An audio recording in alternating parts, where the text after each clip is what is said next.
Well, we've made it. Ladies and gentlemen, welcome here to the finale of Season 6 of Series Z Apex Legends. Happy Wednesday. Welcome in. My name is Yeso, your humble host. As always, happy to be back with you for the final time in Season 6. It has been a crazy journey these last few months, and we're at the end of it here. Just 6 games stand between us and crowning a new champion, putting a new jersey up on that wall. And we're certainly looking forward to it here. So welcome in, everybody. For those of you that are new, let's break down just how things work, and then we'll really jump into the fun stuff. Now, Series Z, it's a professional esports open circuit that absolutely anyone can join across multiple different titles. We've got Guilty Gear Strive, Multiverses, and of course, Apex Legends. Now, the way that it works is players and teams come out, they compete in our open qualifiers, and the best of the best make it into Series Z. Now, what does that mean for them? Well, players will get the opportunity to sign a contract, get sponsored by one of our partnered brands, earn a monthly salary, and compete weekly for points and prize money. In Apex Legends, it's every Wednesday night against some of the most talented teams from all across North America. So if you and your friends want to get involved, of course, qualifiers and all those fun stuff will be coming up very, very soon. We'll have news of that coming out over the following weeks and all that kind of good stuff. But if you have any further questions, need more info, esportsarena.com has you covered. Now, bunch to touch on here before we jump into the fun today. First, I'm going to call for our overall standings and take a look at where all of our partner teams stand, and of course, so that we can understand what is at stake here tonight with our final night of play. Team Mike and I come into tonight with a 52-point lead over second place Team Aegon.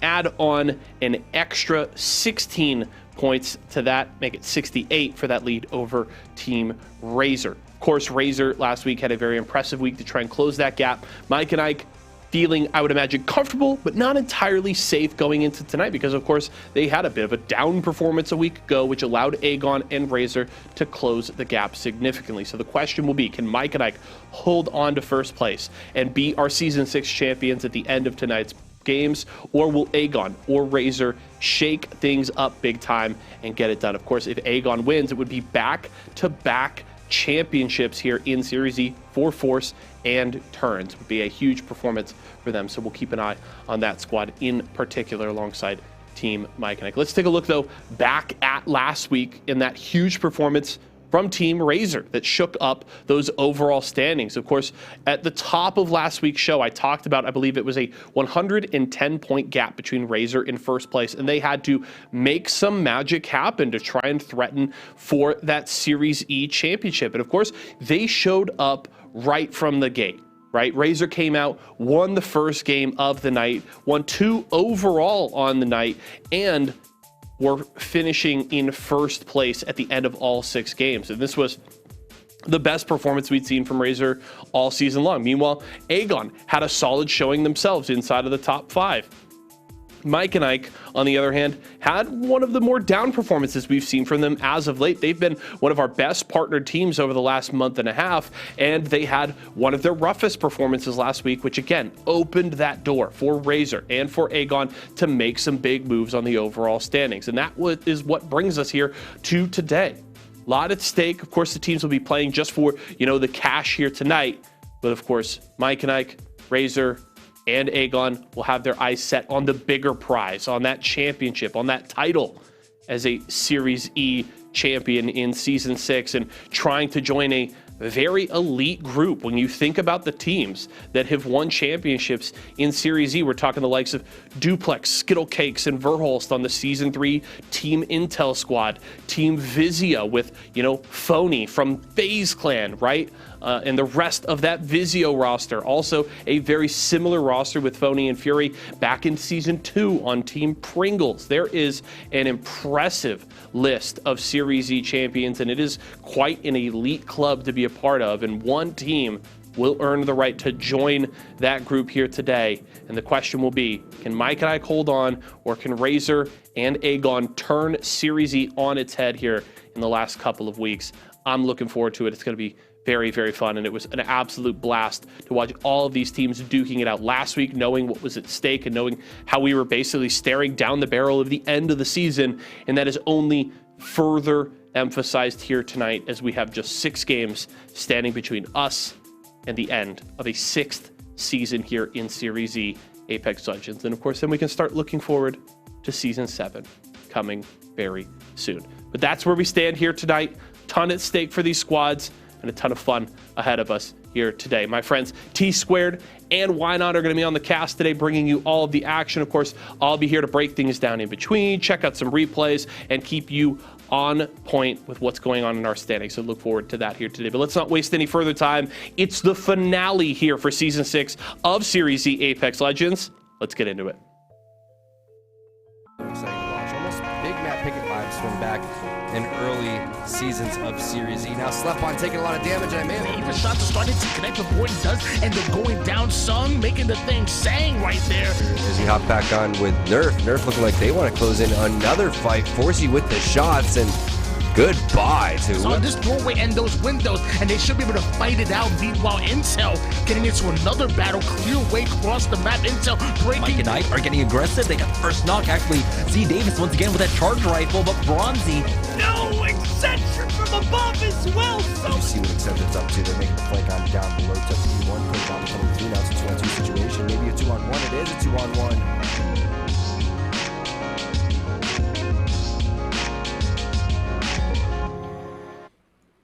Can we just talk about the swag that Yeso is bringing to the table? We're bringing the swag as well. T-Squared and Tony bringing you the action. I can't believe it's the end of Season 6 already, Tony. It went by in a blink, but we saw those highlights going forward. How nasty were these teams playing last week? They were absolutely incredible, specifically at game number 1 to get started with that tournament, man. Razor were absolutely out of control. Turns from Nerf was doing this thing. Game number 1 was like one to remember, and the rest of the tournament was just as good. It was so good last week, and hopefully we can keep that same energy this week. We'll see who's going to be able to catch up to Mike and Ike. They've been popping off. There's your prize pool. There is your setup in terms of how the format is going to be ran. It's your typical Series Z and ALGS format. You've seen it before. If you're watching, welcome. This is going to be some of the best Apex that you've ever seen. Tony, we were having this conversation before the show started. The caliber of teams that are coming through on our open night. We used to have an open night and a pro night. We've gone to the open night format, but it's been like a pro night almost every single time. Look at these teams that you're going to be having up on the board. 2R1C, they are back. They are one of the biggest dogs in the EMEA circuit for the ALGS, and they're here at Series E. Other teams that kind of stand out, Tony, when you look at Legiki, they were kind of popping off. This Reptilian guy is no joke. Yeah, you talked about him last week, and he really showed off and showed out, but I'm still looking at some of our partner squads. You know, Mike and Ike obviously have been running things for quite a bit, and it's going to be really hard to knock them off their pedestal, but if there's anybody who can really step in, it has to be Aegon by AOC, man. Turns is absolutely incredible. Force is the real deal, so I'm looking at our partner squads. It says, look at these open squads. Hey, you guys might be good. You guys might be doing your thing, but this is our house, so you're not coming in and taking over. There goes the Nemesis, and it's going to absolutely rip coming in from Forces. That's going to be our first team going down. You can see the Scout without the scope, Tony. That's kind of, talk about a Nemesis. That is my arch Nemesis. That's the last thing that I want to get off the rip, but these guys making it look extremely clean. Another 50-50 taking place. This time, it's going to be at Thermal Station. We didn't get an opportunity to really talk about team comps, but you could see there's a huge diversity in terms of the team comps. You can see some Catalyst Qs on the ground right now. Those spikes are going to be putting in work, but it's not enough for Leave No Witness. They're taken down. This team was popping off last week, Tony, and they're getting kind of 17th place, 0 points. He's going to kind of show you what this lobbies are going to be like. Even though you may not recognize these names particularly, these are some players. These guys are some gamers, Internet gaming into a fight as well. So many 50-50s, it's hard to keep track.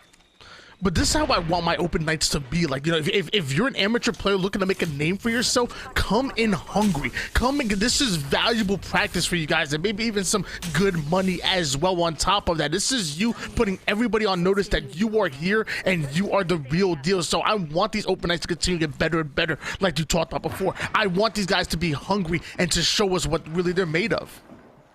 And things slowing down temporarily here at Skyhook, but we know that there's multiple fights that were taking place in the area too. We know how easy this particular spot of Skyhook is for third parties, so High Peak has to be careful already knowing how weak Unknown Crime is. He gets taken down by Autovant, who is one of the kind of premier guys in terms of rank. This guy is an absolute beast. Surprised to see that they're going to even challenge that team, because this team is extremely strong, especially, again, with 2 other teams in the vicinity. So a third party definitely taking place. 2R1 seed, they get into a fight as well. Looks like they are on the verge of dropping someone that is streaming on a different platform. Tony, we're not going to talk about that platform, all right? We're twitch.tv/esportsarena. That's where you want to be. Open up multiple tabs, tell your friends. That's all I know. It's twitch.tv/esportsarena. That's all I know, as we're finding out where that hill's going to be going to. The inner hill, pulling a little bit more towards Fragment West, a little bit of Epicenter, so lots being covered here, even a touch of Survey Camp. You have a lot of teams that are comfortable within this inner circle, but some teams that have to make really long rotation. I'm looking at Cruisin' and Stankini, even on the opposite side towards Thermal Station, G2's former spot, Kickus and them. Really long rotation just to make it into towards that outer circle, and then if they really are comfortable playing zone, they have to hike even further than that. Stankini, I feel like that's what my Pop Filter's nickname would be after I'm done casting for the day. As you see, MJ, he's off of Horizon. He's on Catalyst right now. I don't know how I feel about this, man. This is a hard breakup to watch. Yeah, I'm pretty sure he's mad at all the nerfs that happened. Like, I'm pretty sure we only know MJ from Horizon. Like, this man got a complete nerf from EA. He's just too good, hitting too many shots, moving way too good. Meanwhile, Icy getting iced out real quick, putting intel in possibly a 2v3 scenario. Flinzer up top with the Loba. Nades are ready, bounces it right onto the opposition. Looks like Jet down to 1 shot. Still doing damage with the G7 Scout, but taking a lot more than expected. No name, 3 men up, and they're pushing. They're pushing, and they have 2 down already. You can see Jet ends up getting thirsted. Some really nice shots on top of the roof, but just look how healthy the other team actually is. And this is what we're talking about, man. We're looking at a team that's inside of the Pro League with a team that's, their name is no name, Tony. So that doesn't go to show you again how talented these open lobbies are. Man, I hate to kind of say it because I want all of our partner teams to be back, but I feel like a lot of these new teams are kind of coming up and showing out, and they understand, hey, we're going to have Season 7 qualifiers for Series Z coming up soon. I'm getting a lot of Twitter DMs, and if you are wondering, just make sure that you guys follow at Esports Arena on Twitter and just get all the information that you need through there. There's a lot of staff members from there that will help answer any questions that you have. Join the Discord. We'll be giving information on that as it rolls out, but right now we're finishing off the final day of Season 6 here. It's game number 1. This is Aegon by AOC. Tony, you mentioned them earlier. Let's see what your boy Turns has in store for us. Yeah, remember these names from these open events, because I promise you, this not going to be the last time we see them. We're going to see them again during the qualifiers. We're going to see them again during future open events as well, and hopefully we see them partnered with one of these squads, like Tyson currently partnered right now. And what's the strat here? We got a little bit of Caustic, a little bit of Newcastle, a little bit of Gibby, and I guess bigger is better. It's like having Shaq and Yao Ming on the same team. They're going for the all center here. As you can see, they all have fordability, but it's just not enough fordability, and they're going to be taken down by VKS. 7 points already popping off, Tony. They have 2 squad wipes, both on very, very solid teams. The gold knockdown res is going to be going down. Again, a wide variety of team compositions. Sometimes you try it, sometimes it doesn't work. It seemed like that was one of the instances right there. When Sateability gets that initial knock there, Tony, that just changes everything, because you use the Nox Gas Grenade, you push in. That's supposed to be a 1v1 that you win. And unfortunately, when you toss the grenade, you're liable to end up taking damage when you're tossing that. That's exactly what happened. Really great counter damage coming through. Also, shooting through that smoke, you get slowed there, you get a little bit of gun punch. That wasn't an easy fight to win. Inner Nerd Gaming, though, sitting over toward the second level building, trying to dodge nades left and right. Love the composition they're playing, but don't love the positioning. They're getting surrounded from multiple different angles and really being punished because of it. Luckily, Caustic will gain value here, blocking multiple lines of sights and multiple entrances. They're going to 3-man push the same doorway, get some value into the car, but diving right back on that Arc Star. That is not your friend, buddy. And it looks like the Caustic Gas is going to be unleashed. Kark connecting beautifully. That's going to take down 1. Now going right right back in with more nades. Caught a little bit by himself. It looks like Caustic will go down for Inner Nerd Gaming. That's going to leave Wraith by themselves, having to get a few shields up, but so far, not in the most comfortable of positions can Wraith survive. This gold armor is huge, though. You don't have to hit the battery. You just need to have 2 cells. Sometimes at this point, you may not even have batteries in the game. So being able to get that full heal off, you don't know if the res is happening down below, but the gas is ticking, and this is a very important 1v1 for Matt to go and win. It's through the smokes as well. You're going to use the knockdown shields. The R9, it really pops off in these instances, but he's taking damage. He can't see. The other player may even have a digi threat. Somehow, it's an armor swap throughout all of this. You can also get information from the players that are going to be on the ground. So what an interesting fight already here for Matt. He's doing everything he can to get his team back into this one. Inner Nerd Gaming potentially going to walk away with a res here on his teammate too. This is huge, as you can see. Multiple players from the enemy team start crawling over. He's over here. Almost able to pop that res off, and now the smoke coming in once again. This man is getting grief, and sadly gonna have to grab a hold of the banner. Is able to finally win that 1v1, will become our kill leader. However, both of his teammates turned into banners, will be looking for the next res beacon. That must be frustrating. You know, it obviously had the opportunity to maybe portal his teammate away, but if he would have been able to get that res off and get the kill, that could have been huge. But either way, great for Matt. They live to see another engagement. Hopefully they can find that beacon real soon. And with the distance of the Wraith portal now, Tony, it's not that bad in terms of the scenario, because you know you already had to get one teammate up. Yeah, it would be great to have both of your teammates up right now, or even one, but you know you're going to go for the res anyway on somebody. So Matt just needs to plug it in, get that very long portal. There's a lot of safety over towards the north side of this zone. It seems like everybody's really rotated in, going on over towards Fragment side. You can see the value of what MJ is playing on Catalyst is going to work out in this situation. And if you are new to what the meta is going to be, you're starting to see it right now. Valkyrie's getting a little bit less love. We saw a couple Caustics. There's a lot of Seers in the lobby. You're going to see a lot of Catalysts as well.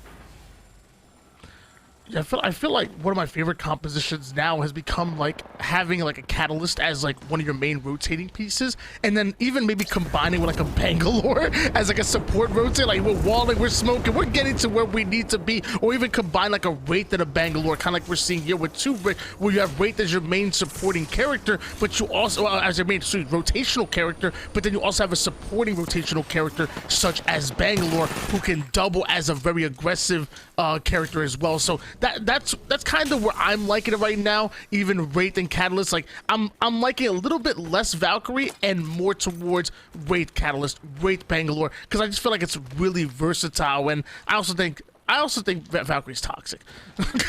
I love seeing Wraith back, though. You know, when you just see Wraith in the lobby, it just gives you that Apex vibes, man. Like that kunai, it's famous. It's one of the best heirlooms out of anything. It's just like we grew up watching Apex and competitive Apex and Hal busting out the Wraith and doing ridiculous things.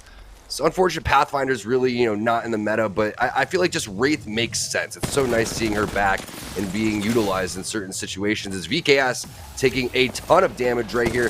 This could be 2R1C that they're going up against, and it is.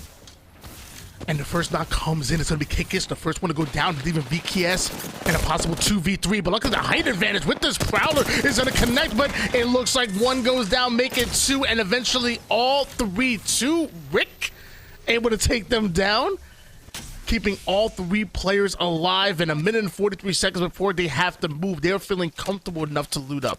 Look at the points that they have on the board, Tony. They're already rocking 12 points, dominating this lobby. This is something that they have continued to do. They won game 1 2 weeks ago. They continue to be at the top of the leaderboard here and in the ALGS, playing from overseas in the EMEA range and showing that they can come on these NA servers and dominate teams. Just as soon as he got spotted up on top of that rock, Tony, he was dead instantly. Let's check out this area. 2, Rick, fully loaded at the moment here. The only thing I'm hating is this wingman with the 2x. You know me.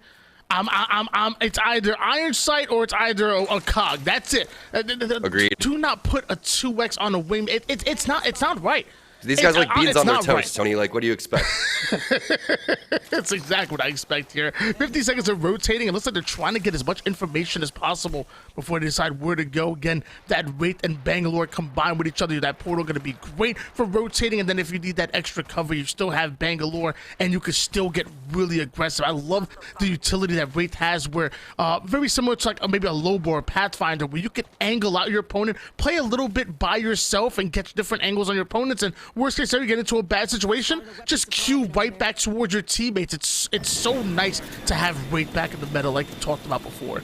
Yeah, that's a great conversation. I want to kind of continue that conversation. If we get a little bit of a break in the action, but we don't right now, as Internet Gaming is making the rotation, they may end up running into multiple teams. You know, there's been so much action, Tony. You don't typically see only 9 squads here in Series Z with round 3 closing, but there was a lot of 50-50s that ended up taking place. When that happens, you know that multiple third parties are going to be taking place. 2R1C, the beneficiary of a lot of this fighting, is things are just going to slow down a little bit. Now, we haven't had an opportunity to talk about this, but what are your thoughts on just the overall, you know, changes besides the actual changes with the legends? Like when we're talking about using the bins and having certain legends that are able to respawn in terms of the support characters, you can craft the banners now, Tony. I think that's one of my favorite changes I've ever seen in the game, is being able to craft the banners for people that are already having their banner timeout.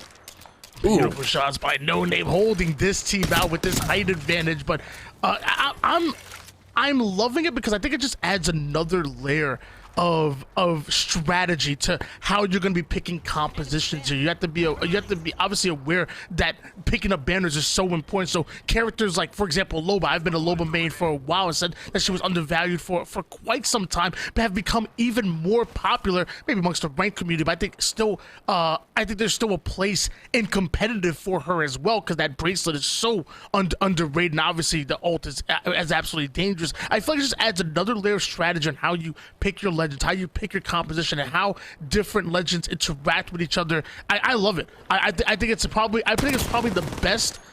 It's the best that since I've been casting Apex that I've seen for quite some time.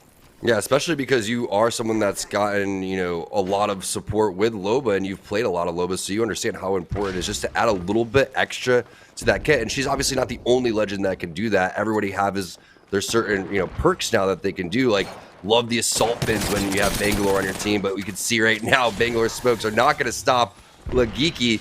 Paxy's starting to push in with one of the strongest crate weapons we've seen since the Mastiff early in the season. But he's going to back off, hit that Wraith Q, get back to a little bit of safety here. Watch out for those spikes. Those are friendly spikes, as the Seer ultimate is going to give a little bit of information from the team directly below him. How are these nades getting through the window? We got nerds, we got geeks. What else do you need in the lobby here? Round 4 zone closing about 26 seconds, and Lagiki thought they were in comfortable position here in this building, but it seems like they're getting greeted from all the way outside and from multiple angles, possibly even multiple teams having their reticles trained on them. But this is where Catalyst really thrives. If you want to take over the second level, reinforce some doors, you know, close off those angles from those hallways so you can get information to slow down your opponents from pushing in. This is where the value comes here from Catalyst. So love the Legacy's position right now. I think they feel comfortable. RE45 out, now Paxy looking for a cheeky angle. Yeah, being able to reinforce the broken doors is such high value in certain situations, because a lot of times you can see how important it is to grief the enemy doors for a handful of different reasons, right? Maybe you're playing Horizon and you want to, you know, chuck a grav lift in or hit a black hole or whatever that is, or you can get information when you need to go and use your Catalyst wall because you've, you know, gotten rid of particular doors so you can see a little bit further. Slow game for Mike and Ike. They've been playing the middle of the zone for quite some time. You can see a lot of buildings are in on that left-hand side of your mini-map. Round 4 starting to close out again. A lot of teams have been taken down, and right now, Wizard Coin looks like he gets dropped. It's the flat line in hand for Theezer. Look at the angle coming in from the balcony. This is going to be tough. MJ typically goes and plays Horizon, but he is a Catalyst main now. We'll see how it works out for him in these instances. He's going to have a pop-off moment. The first down coming in from Mike and Ike. It's going to be Wizard Coin here, and MJ trying to dodge nades left and right. Silent trying to be loud here on the second level of this building, but taking a lot more damage than expected. Wingman is out. Hopefully can connect. Luckily the armor swap is there, and look at the shot. 45 after 45, but eventually Silent ends up being silenced, and MJ comes in to pick up those pieces. NorCal going down here, but I wonder if MJ's gonna have the opportunity to play for any reses. There's literally 2 teams that are right outside the building. We're going for it real quick. It looks like one res going to be popped off. I love the teamwork right there. Having one player block that doorway with the knockdown shield, get that res in. Now we're going to back it up. We might have a full reset here from Mike and Ike right after wiping NorCal. It's one of those things that you're starting to see with Catalyst too, that you can use the abilities in the middle of a team fight, but also getting Wizard Coin on the Seer up so he could use the ultimate, which is going to buy time to the additional res. You saw another player was crawling on the ground. That is going to be Chicky, as Gaio is trying to get a little bit of a cheeky damage over towards where Team Mike and Ike is. You have to hit this res right now, though. Look at the time that's going down. 10 seconds until this moves. No longer able to use that knockdown shield. Grabbing the banner, probably looking for the armor swap as well, but he barely gets it off, gets around the corner. And at this point, Mike and Ike is on the case. Your boy MJ, after he wins that team fight, he's looking for more blood. No Name is getting eliminated. That's going to bring us down to 6 squads, physically 17 players on the map right now. And you already have 2 players with the purple and even 1 in Wizard Coin rocking the red. And now, looks like about a 3v2. Dropping down the wall to try to isolate this angle. Want to make sure that nobody else is going to get involved or just pull right out.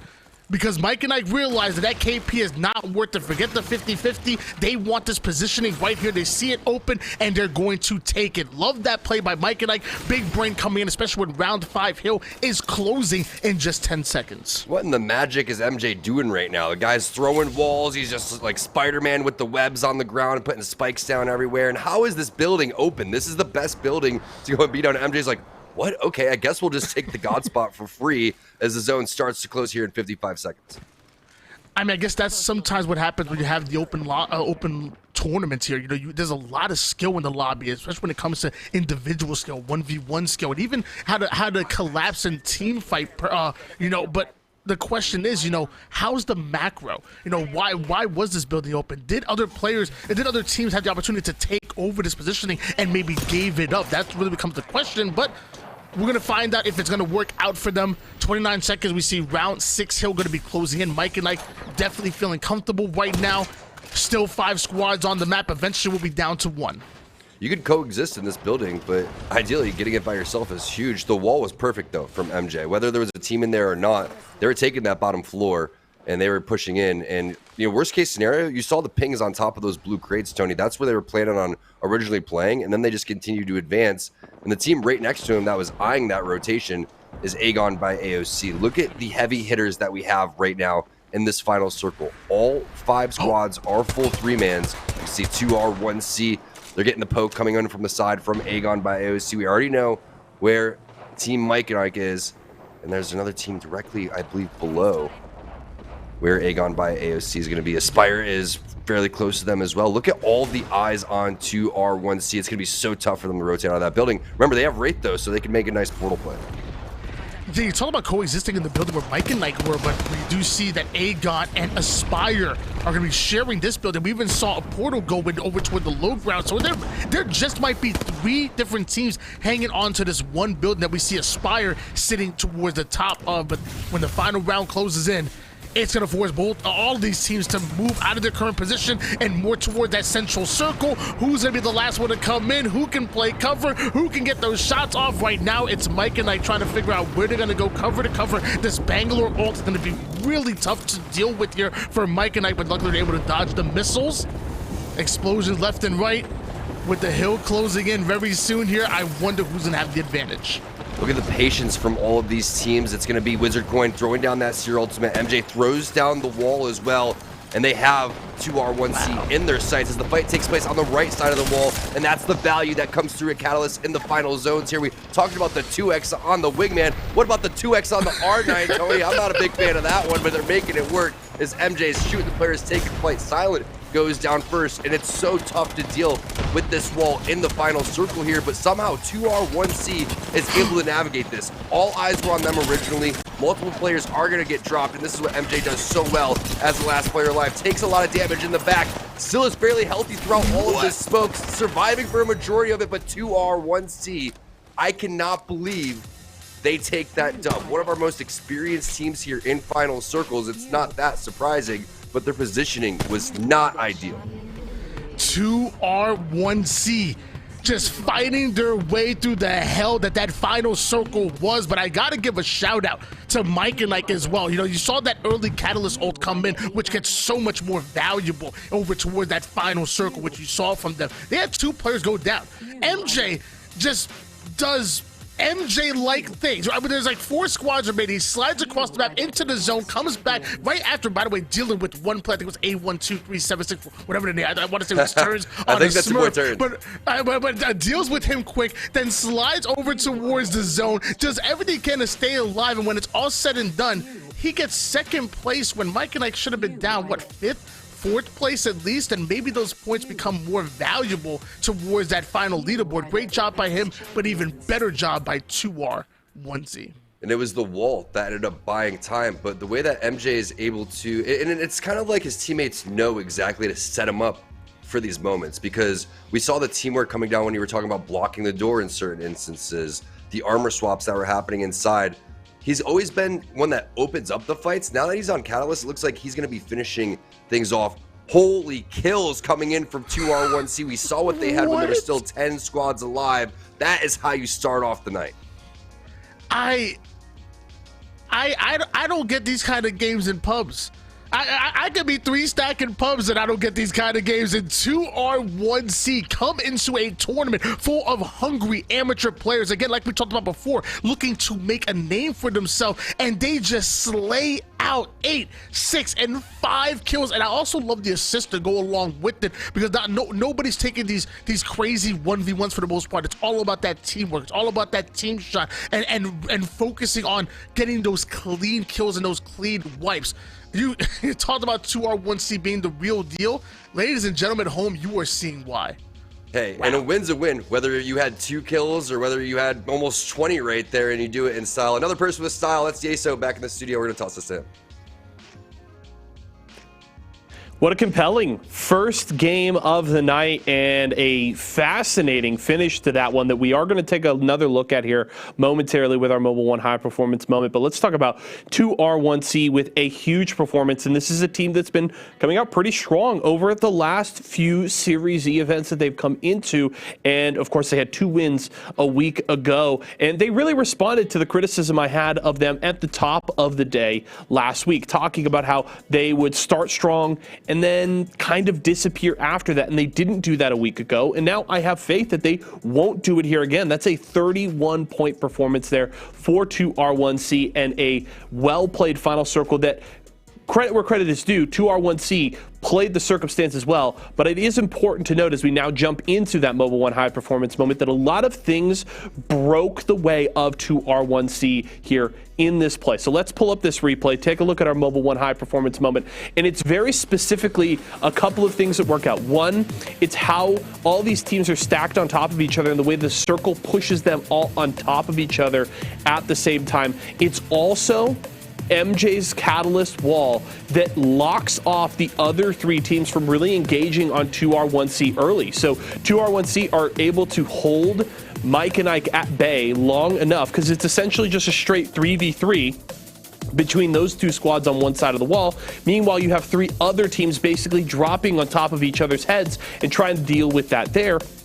So 2R1C actually gets to slow play this final circle. They aren't forced into a fight. They're on the low ground because of the setup of the Catalyst wall, cutting them off from the rest of the lobby. And sometimes that would be a bad thing, but here it just allows 2R1C to play the slow game, bide their time, and then clean up all of the scraps. You see Silent goes down initially on Mike and Ike, then it's Wizard Coin to follow, and while MJ does get that sneaky little kill behind the Valkyrie, ultimately MJ goes into this final fight all alone, and 2R1C are able to clean it up. So a few things breaking their way, but also 2R1C just recognizing the circumstances and recognizing, hey, we don't have to force anything. This Catalyst wall actually does us a ton of favors as long as we make sure Mike and Ike doesn't hard push onto us. If we can keep them at arm's length for long enough, the rest of these teams will deal with each other for us, and then we could just win with the numbers advantage in the end, and they did exactly that. So well played from 2R1C, an incredible performance from them, one of the best single games game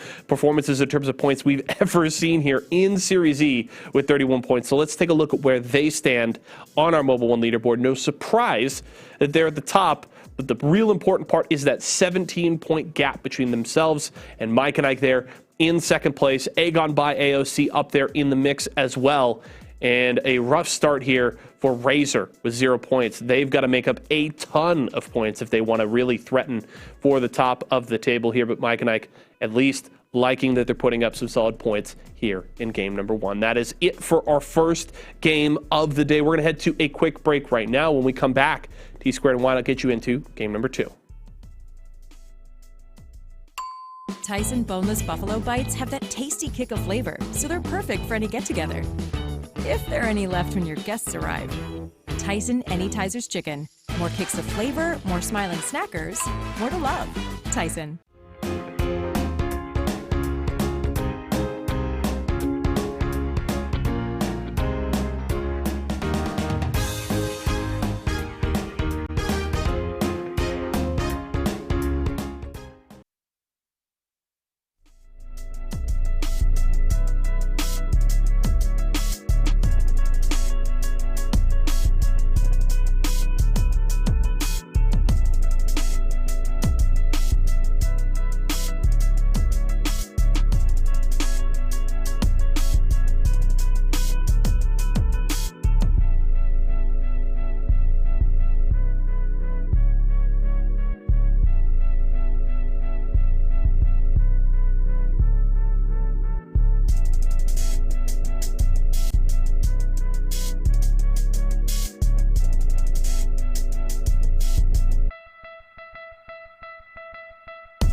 Game number 2 underway. Let's see who could match the vibes that 2R1C was bringing to the table. Leave no witness. They go down again in their 50-50. Razor, they were popping off last week. What do they have in store for us, Tony?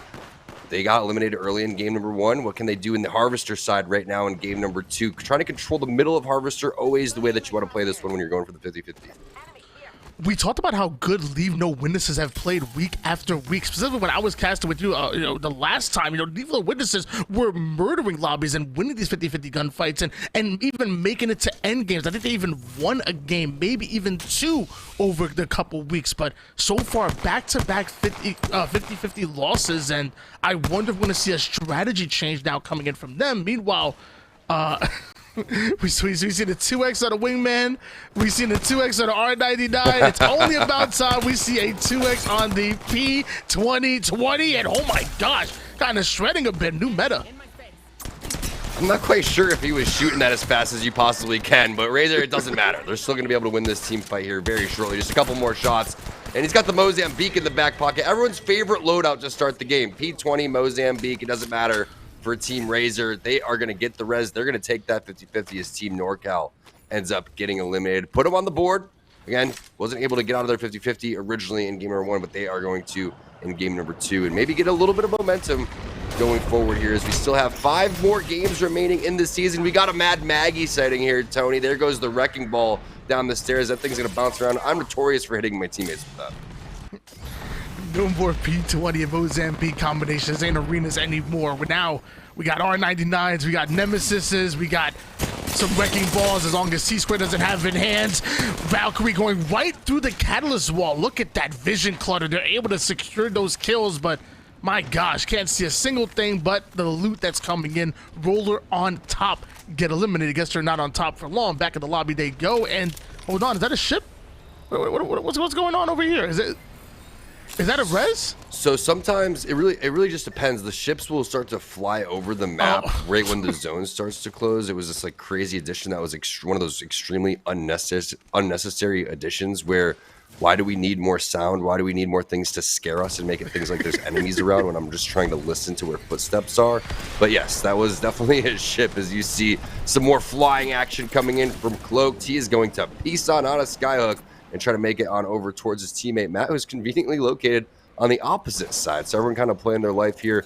One of those instances, Tony, where you wish that you did have a Loba on your team or some sort of support legend that is going to be able to craft that banner, get it back. You can see where the zone's going to be pulling. It's going to be over towards the northeast side of the map, and it's going to be pings on Overlook, which is a completely wide open POI right now. But we have a Revenant right now, so we can't tell what they're trolling or is this absolutely serious. Tyson needs a pop-off moment. They're trying to contest on that accumulative leaderboard, and sometimes you just got to get a little bit weird with Revenant.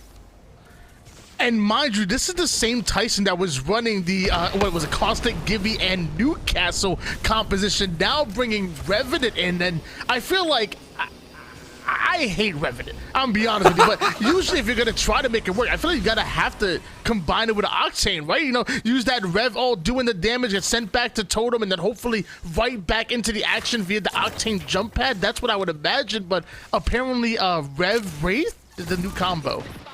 Yeah, if you're gonna do it, you just gotta go all the way in, right? I mean, just play Crypto as well. And then hit the EMP, send the jump pad in, full send that thing. As you can see, one team was a little bit scared. They had a duo on the back of Dome, and they pieced out, and they're probably thinking on the opposite side with Tyson, like, haha, yeah, we were Revenant, we scared them. No, man, that was just them as a duo, okay? They're piecing out because they didn't want that 2v3 smoke, not because of your Revenant, my guy. I will say I like Revenant as like a rat player. Like, if your players go down and get turned to banners, you totem up, grab their banners, get sent back to the totem. It's an interesting strategy as Finns are getting some beautiful shots with that Wingman. A team in this ultimate high ground must be frustrating here for Intel. I can't imagine them wanting to play this for too long. And what's their angle to make it up here? Are they going to try to crack them and then try to find a way up into that high ground? Or will Intel decide maybe to rotate out? Actually, hold on. No way. Preparing the bracelet. Intel might be getting a lot more aggressive. Clearly, I don't know what I'm talking about. That'd be an insane move, but he may have information that they got out of there. And I'm not going to lie, going back to Revenant, last time I played Revenant, don't tell anybody this, but Actually, someone used the own death totem against me, so I put down the death totem, then the other team swooped up, used it, and then they came back and killed me. Yes.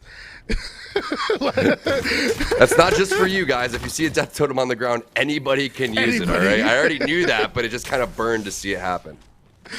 And it's so loud. Like the whole lobby knows it's down there. It's like, hey, come over here. Let's use this real quick. What a useless legend, man. I'm sorry. Like, I guess I'm glad we aren't in a Revenant meta because just imagine having to fight swarms of teams over and over again. Let's keep Revenant where he is. I'm not mad where he's at.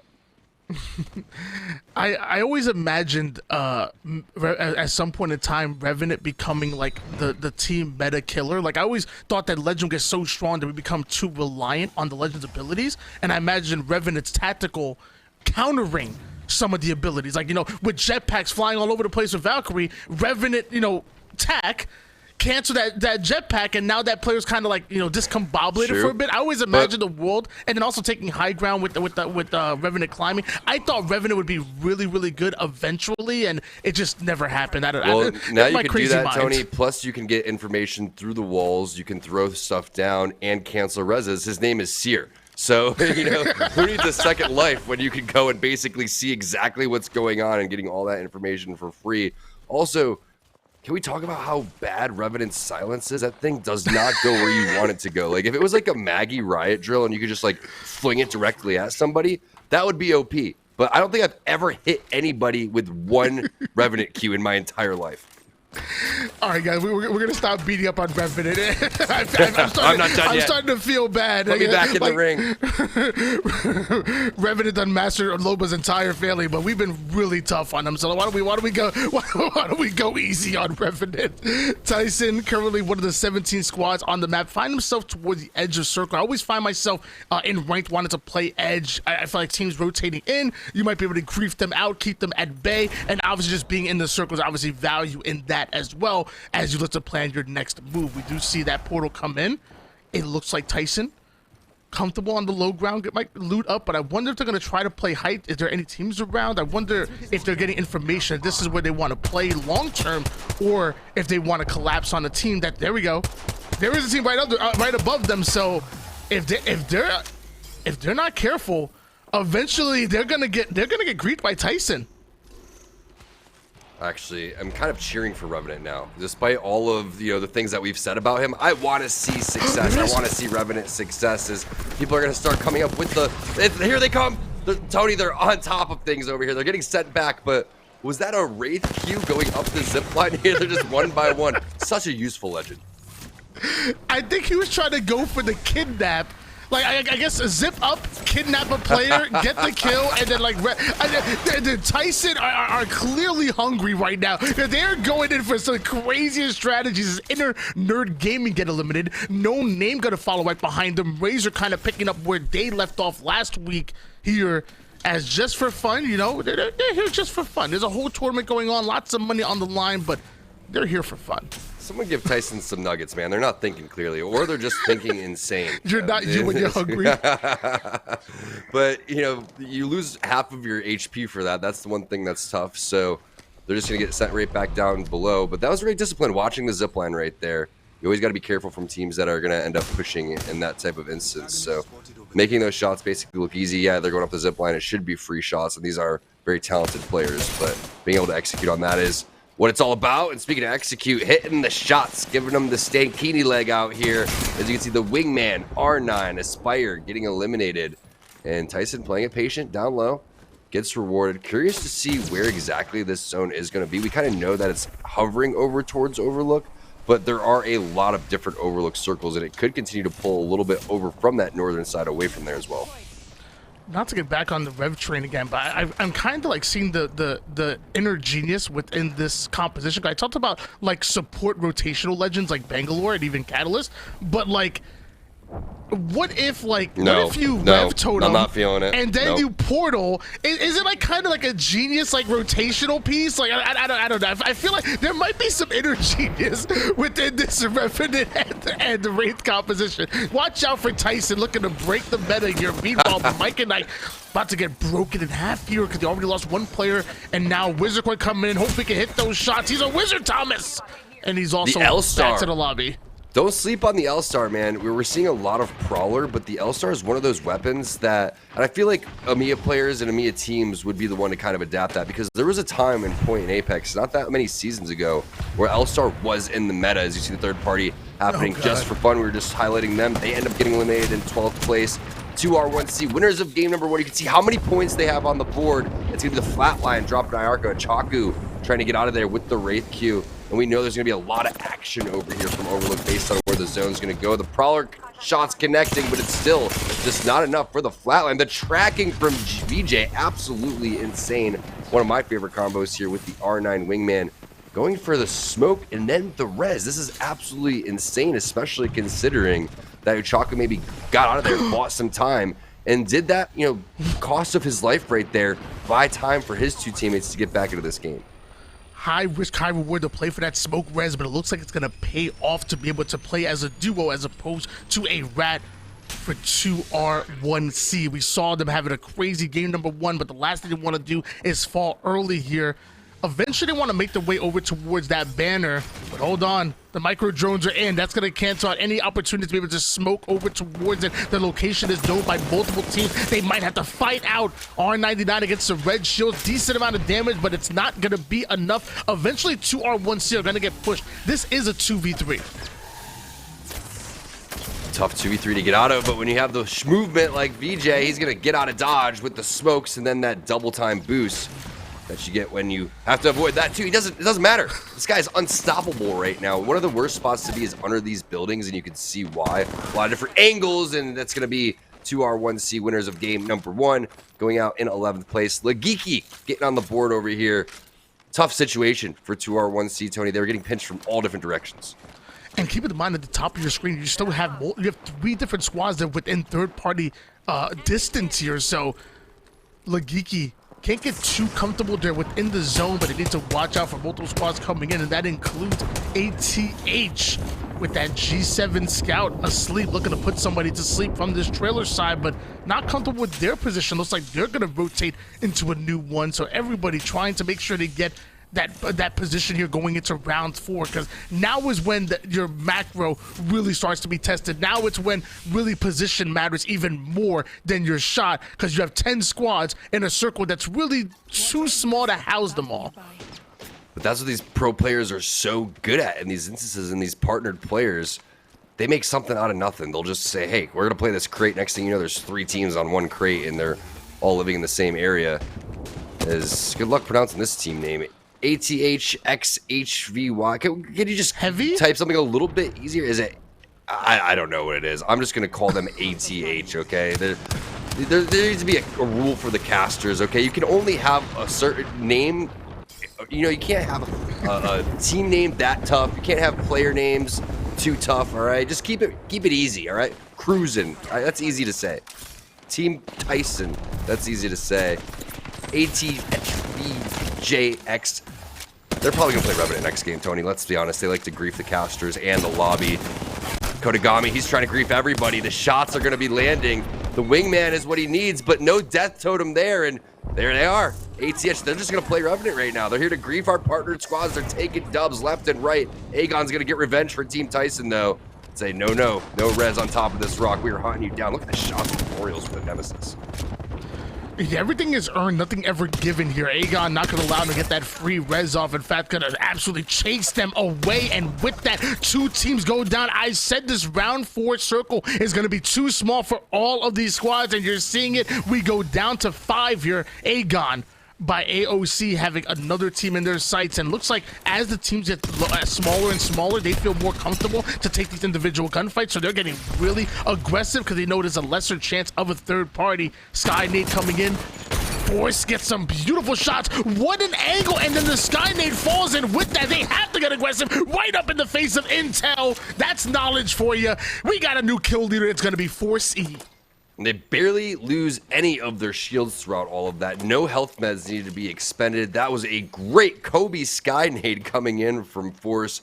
Ridiculous push there onto Team Intel. You saw turns on top of the hill with the 3x Nemesis laying down some cover fire. The res happened, and then they just get the re-knock, and immediately once they get that re-knock, you can see what the plan was pushing in. and suffocating Team Intel as Aegon moves into second place, and knowing that 2R1C has been eliminated is going to open this lobby up for the rest of the players to try to take over first place. And remember, there's the accumulative leaderboard to keep track of. We know Mike and Ike is in the lead right now, but we'll keep you updated on the scores as the games continue. This is the final night of Series E Season 6 here. It is our open night, and we're on board with Team Razor as the zone really starts to close here. You can see 4 teams all full here, and a majority of them are going to be our partner squads. Aegon by AOC, you can see at the top of your screen, 3 Fatal and Lagiki. We'll find out who's going to be able to win this one here very shortly, but the position looks so good for Team Razor if they can survive this initial onslaught. It always seems so uncomfortable playing within these trailers, but a lot of these professional teams and even semi-professional teams are able to make lemons out of lemonade, but now they're just taking a lot more damage, and multiple squads push in. With that damage, it looks like we see another crazy angle, not forced this time. This time it's going to be Aurealis with a beautiful shot through the window to the wall as one quickly gets knocked. Want to bust down that catalyst door. Razor went down not too long ago, and it looks like there might be another team that's going down with Aegon shooting like this. We're down to 4 squads remaining. Round 5 zone closing in less than a minute, and now Aegon taking a lot more damage. I'm not sure where those shots came from. Oh, it's Razor. Razor is still here, and Razor pushing them out. Little peekaboo with the PK. Nice job from Borton, really fortifying this area. And again, Catalyst just so powerful, closing and locking and fortifying these doors. Spikes inside so you can't push. The best thing to do is try to get these window peeks, but if you're Borton, all you have to do is lay there with the PK and just lean into this one. As you can see, the rest of the teams are going to be fighting outside of that. It's going to be 3 Fatal getting eliminated. Lagiki still in this one. They're in 3rd place. We know that Aegon is creeping up from 2nd place, potentially to 1st. Turns gets dropped there from Blitz. It's still the PK in hand. Force now is the last guy alive, and this is huge for Lagiki, Tony. They're just going to sit here and watch this unfold. Lagiki taking height, might try to get some angles with this flat line, but for the most part, they feel comfortable allowing Razor and Aegon to deal with each other, and Aegon ends up getting eliminated. So now, looks like a 3v3 scenario. Might be Lagiki going up against Razor, and the shot started to connect. Hold on, Borton rotating, taking massive damage, down to 1 HP. You even see the sear tag going. That tells you that they want to push up. The 3-man push, they just surround them and collapse. Lagiki, not just an insult that my French cousin called me when he was trying to roast me, also an amazing Apex squad that are taking game number 2. And the patience there was super key. The respect that they ended up showing. We were highlighting Reptilian and what these guys can do beforehand, but the shots from Goon were so crispy with the flat line. You love to see the respect that they ended up giving Razor. But props to Razor for fending off inside of that trailer for so long, because Aegon by AOC was all over them. They really were, and it's funny how Lagiki just sat over toward the back. You know, they had the Catalyst Water to deal with, but just try to get a little bit of long-range shots, but instead allowed Aegon and Razor just to fight it out, while they kind of thought one step ahead. They surrounded them, kept one player over towards the west side, had a couple players move over toward the east, and by the time that fight was done, you literally saw like the triangle of death coming in. I love that play coming in, and they obviously earned that win, but what's more important is how does that affect the scoreboard? Because I didn't see how many kills they had along with that. I know a win is worth 12 points, but how many kills were added on top of that, and is that going to create enough movement in the leaderboard? We saw 6 kills in the kill lead going over to, I believe it was Goon, but we're going to leave that math up to the admins, and we're going to toss this one on over to Yeso so we can break it down and show that scoreboard, that Mobile One leaderboard that you were talking about, Tony. You are the Apex champions. Razor there with a nice bounce back after their 0-point performance in game 1. Aegon with back-to-back solid games to try and close that gap with Mike and Ike, and they possibly have jumped ahead of them on tonight's leaderboard at the very least. But it is Lagiki with the big win here. And I love the breakdown there from Tony talking about how they played the slow game, surrounded Razor and Aegon so that they had all of the angles they needed for the easy cleanup third party there at the end of that game. Very well played, and just a good understanding from Lagiki strategy and how to play things out there and what will give them the best chance for a victory. So well done from them. Let's take a look at our Mobile One high performance moment here from game number 2 as we get ready for our final game on World's Edge. And it's the finish, right? The Catalyst wall comes down. Legiki have already put themselves in place to be able to gatekeep and have these great sightlines onto Razor. And while Borton is able to get to safety just for a moment, the quick scan through is going to cancel any sort of bats there. And then it's just Legiki moving in, cleaning up these last couple of kills and grabbing the win. So it's just good technical understanding of where this fight was happening, what kind of sightlines that Legiki could create. And they were able to very easily just escort Razor exactly where they wanted them to go. And it's the easy pickup on these kills because they've got them completely surrounded. So well played from Legiki, and it's exactly what Tony was talking about. The triangle of death, the rhombus of terror, whatever you want to call it, they performed very well in that end game, and it gives them a big win here in game number 2. Let's take a look at that Mobile One leaderboard and see where everybody stands. 2R1C still in first place, but Legiki with a big performance puts them just 4 points shy of that first place spot, and Aegon with another solid showing, 17 points in this game, jumps ahead of Mike and Ike. Razor actually able to do the same as Mike and Ike. They only pick up a single point in this one, so that is a huge move by Razor and Aegon. They still have quite a bit of ground to make up in terms of that overall leaderboard with just 4 games left to go, but it's possible, especially if you're Aegon, right? That 52 point gap is available. You've got to play strong though, and Aegon is really going to need to finish some of these games. Those extra 3 points for a win are going to be incredibly important down the stretch here with 4 games to go, but they've at least put themselves in a position where they have a shot.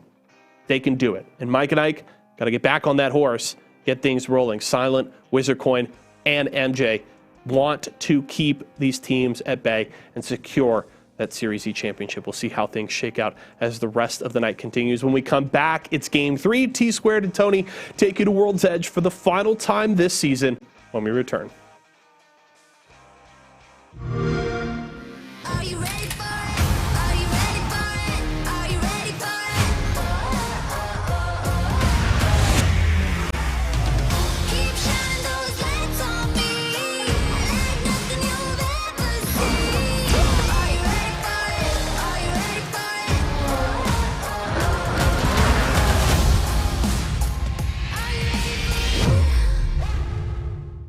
it?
One more game on World's Edge. T-Squared and Tony bringing you the action. And hey, this is our last night of Series E Season 6.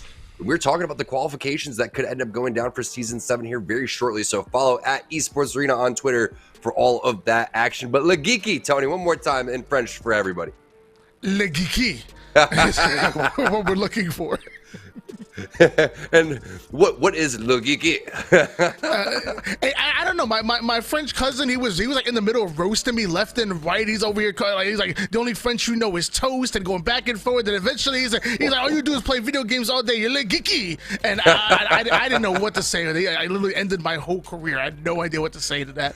And also an amazing Apex team we're finding out.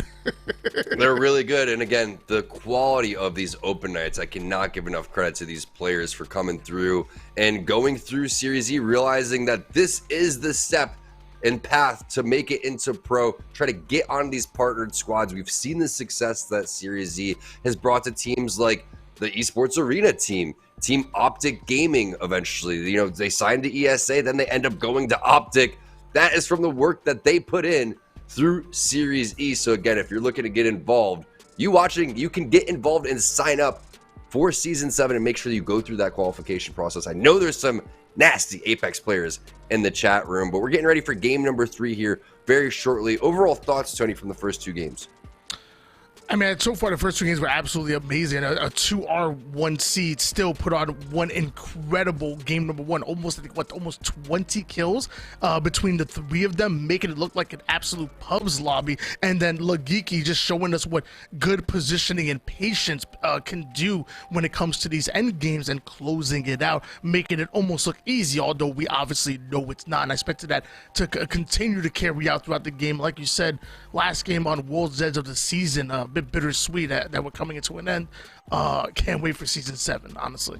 Yeah, it's going to be insane, especially if the competition continues to pick up like it has. It's been season after season, week after week. The players are getting better. They're making names for themselves. We're seeing recurring teams that are coming through, like teams like Le Geeky.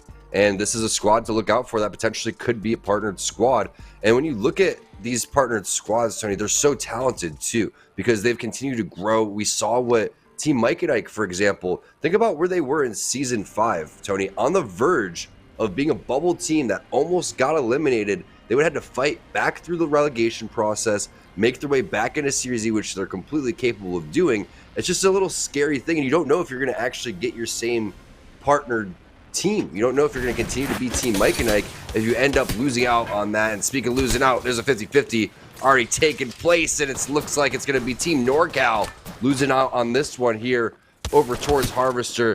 This seems like Razor loves the Mozambique right now. That's what they're getting right off the rip, and it doesn't really matter. P20, Mozambique, just chucking abilities at people. And, you know, speaking of P20, there's another one right there in the crate. So that's going to be the same exact start that we had for Razor in game number 2. And hey, they had a pretty strong showing in game number 2. Maybe they can translate that here into game number 3 as we see another 50-50 taking place in the countdown area. Tick, tick, tick. The shield's cracking. One of my favorite sounds in the game. As you can see, Aspire has a good position on this fight. Yeah, that Thermite really getting tons of value right there, shredding the shields of 1 as now Zark gonna pull back, heal up just a bit. This charge rifle is gonna get a great opener. If he can crack 2 players, I could imagine that Aspire are gonna try to play through that damage as you see them forcing that team over toward the inside. They shouldn't be watching that angle, and that's enough for Aspire to get aggressive with. They want to make sure that door is not being watched. Don't want to get angled out. That looks like it's not. So they're going to continue to chase that team out. And now the question really becomes, you know, is it worth chasing this team, you know, too much if you can't get into an early fight? Actually, oh, they're still here. They're right there, so never mind. This is it. They're about to fight right now. Aspire going right into the building, angling out. There is 1 player isolated over toward the west side.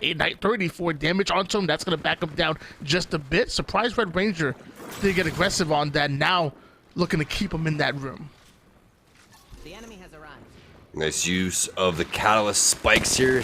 Takes about 250 damage to shoot those things, which is a decent amount of ammo that you're going to have to do and hit a reload on this. But Red Ranger doing some great job of utilizing the stairs here for the head glitch, Tony. That's key, but he's got a Thermite to go and deal with, so he can't push. And while that's happening, the flank may come through from behind. That's the gray armor that you're looking to get the crack on, but the other players on this team do have a purple. Great wall to try to push this player over towards the side. That's exactly what he ends up doing, and now you have an isolated fight. But another wall goes down for the opposite Catalyst, so you have to play around this one. You can see how far that wall actually goes into the building, and it makes it very tough to predict where these players are going to come through. Look at this angle coming through from Nor. Very, very sneaky, but there could be a third party coming here very shortly. You can see Team Intel, while that's going down, is going to lose on a player, and they are getting out of there. Aspire understands the situation. All of our utility has been used, and it's been a while since we've been fighting. Great option to get out of there and say, let's avoid the third party. I loved everything that Red Ranger did in that fight. Like, from the use of the stairs to for cover, from using that thermite to kind of poke in and out to try to gain information. Not even trying to shoot through the thermite, but just trying to gain information. And then that wall to isolate that player. It didn't exactly work the way he wanted it to, but I think every decision was so well executed as we're seeing the hill or the zone move quickly over towards Thermal Station. And even the tree side getting caught a little bit here. Razor already big brain play. They're already there, so now they get the chance to just zone players out. Get yourself a charge rifle and sit on top of that Thermal Station. Don't do it to him, Tony. Not the charge rifle, man. We've seen a lot of charge rifle already, and the game just started. Haven't had an opportunity to talk about the crafting rotation. We know how powerful the Nemesis is. But looking at the turbocharger in there, is there a world where we see a Devotion or a turbocharged Havoc? A big fan of that weapon, specifically in that combo. I know Aegon by AOC in turns loved seeing that in there. Maybe they'll pick that up and utilize it. I believe it was last week on our open night on Wednesday, we had the Digi-Threat inside of the crafter, which made a lot of Bangalores inside of the lobby. So definitely pay attention to that crafting rotation throughout the day and make sure that you utilize that to your full advantage. We see what Orioles is up to. Speaking of the Nemesis, the 2-4X on there. It's tough to really pick what scope you really like with this weapon, but the 2-4, the 3, you saw what Turns was able to do with that. The 2 is another great one as well. Always interesting to see what scopes people pick, but just don't put the 2X on the wingman, otherwise we're going to roast you. Yeah, when it comes to my burst fire weapons, I'm like a 2X kind of guy. I'm whether it's the Hemlock and now that Nemesis, I like a 2X bruiser on there and like to really get max value from like mid range, even get a little bit of long range action with it as well. But I guess the 2x4 working for Orioles, as it looks like they're chasing a team away, and we see some knocks coming on this side as Aspire. Not sure if they're chasing another team, more running away at the moment here. Your Wraith player already going down. Looks like they're running away from that banner, so no chance to be able to recover it. At this point, they're just trying to stay alive. We talked about them being limited on resources earlier. I can only imagine it's even tougher now as we're starting to move into zone number 2. And we've seen multiple caustic plays coming out from Inner Nerd Gaming, but this is going to have to be a clutch one, especially considering the armor disadvantage that they're at right now. But there goes the push coming up onto the balcony. Multiple players' shields are going to get broken. Big PK shot through the window. Worst is looking for the armor swap onto the ground. They lose out on Nellis. Two very talented teams here going toe-to-toe here on our final night of our open night. Thanks for watching wherever you are at. Appreciate you guys staying active in the chat as well. And remember, qualifications for Season 7, we're going to be announcing that when the time comes. I'm not exactly sure when it's going down, but again, follow at Esports Arena on Twitter for all of that information. FA players, Tony, you know they're coming for one of these partnered squads. And there's actually a team called FA players in the lobby right now, so they definitely would like to get themselves a contract. I'm sure you guys would too. And oh my God, it's Matt. He's him with the Nemesis and the Wayman combination. Clearly it's working out for him. Able to take the 1v1 and griefs that player of free agent players as finally Inner Nerd Gaming go down, but Matt not going down without a fight. Grief is the word. It's so frustrating too for you, but hey, here's the thing. You get that point when you get that thirst. That's something that's key to keep in mind. But when you're that one guy on your team that goes and you try to push that 3v1 and you get knocked and then he thirsts you, there's nothing worse than that feeling right there. It's like, why me, man? As of right now, no name. Thinking why them? They're so far out of the zone. They're probably like, how are we getting into a fight right here, right now? But looks like they will be. 2 minutes and 18 seconds until this round 2 zone closes in, so they have plenty of time to squad wipe them.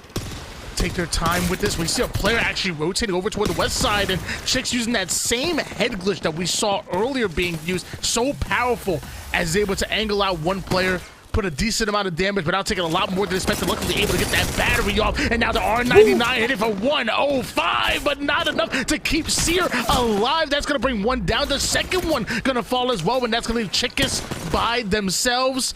R99 out. Behind the knockdown, Shields comes out with a 70, and I thought they were able to clutch it out, but eventually both teams go down. Tyson air frying both of them, cleaning up the pieces and bringing us down to 11 squads. 400 degrees Fuse over here with the 12-minute Tyson roast inside of the building. Look at the amount of death boxes that they have right there. It's kind of like dipping all of your Tyson nuggets in different condiments over here, Tony. I'm not mad at that. You know, with little, I mean, sometimes I'm feeling honey mustard. Maybe Ooh, I'm honey getting, mustard. getting a little They're speaking crazy my with language. a little buffalo sauce. And people sleep on ranch and chicken nuggets. You know, No, ranch buffalo combined. Come on, that is a goated combo. Oh.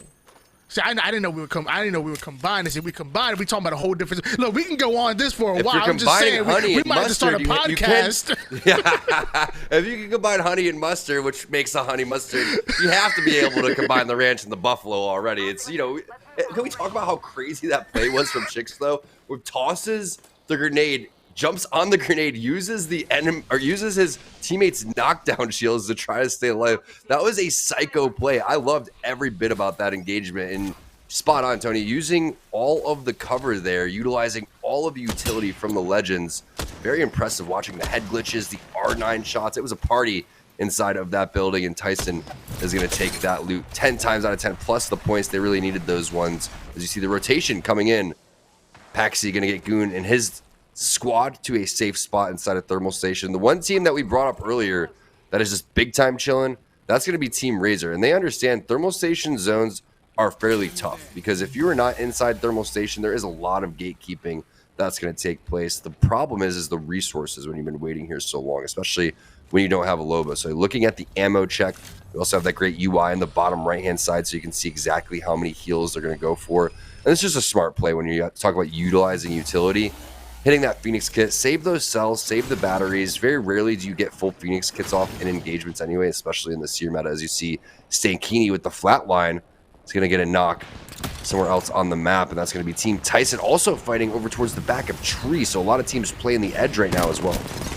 Yeah, when we were looking at the map, I saw Tyson rotating over toward this position, and when I looked at the map, there was no other way they can go but forward. And without a Valkyrie, they painted themselves in this position. Like, look at the map right now. You see how like there's a corner that's outside the zone, and then that's it. They painted themselves in a position where they have to fight. Luckily, they have the composition that's comfortable in doing so. The R99 comes in quick. Eventually, VKS get eliminated. You combine a Fuse and a Mad Maggie, and that tells me that you want to get aggressive. You want to get in the face of your opponents and make them as uncomfortable as possible. I love that composition. May not be the best for rotation. I feel like Maggie, again, more of a supportive rotational player as opposed to a hard one. You still have to go out in the open if you're trying to go cover to cover and into the inner zone, but still, love that composition. Love the fact that Tyson are experimenting and willing to fight.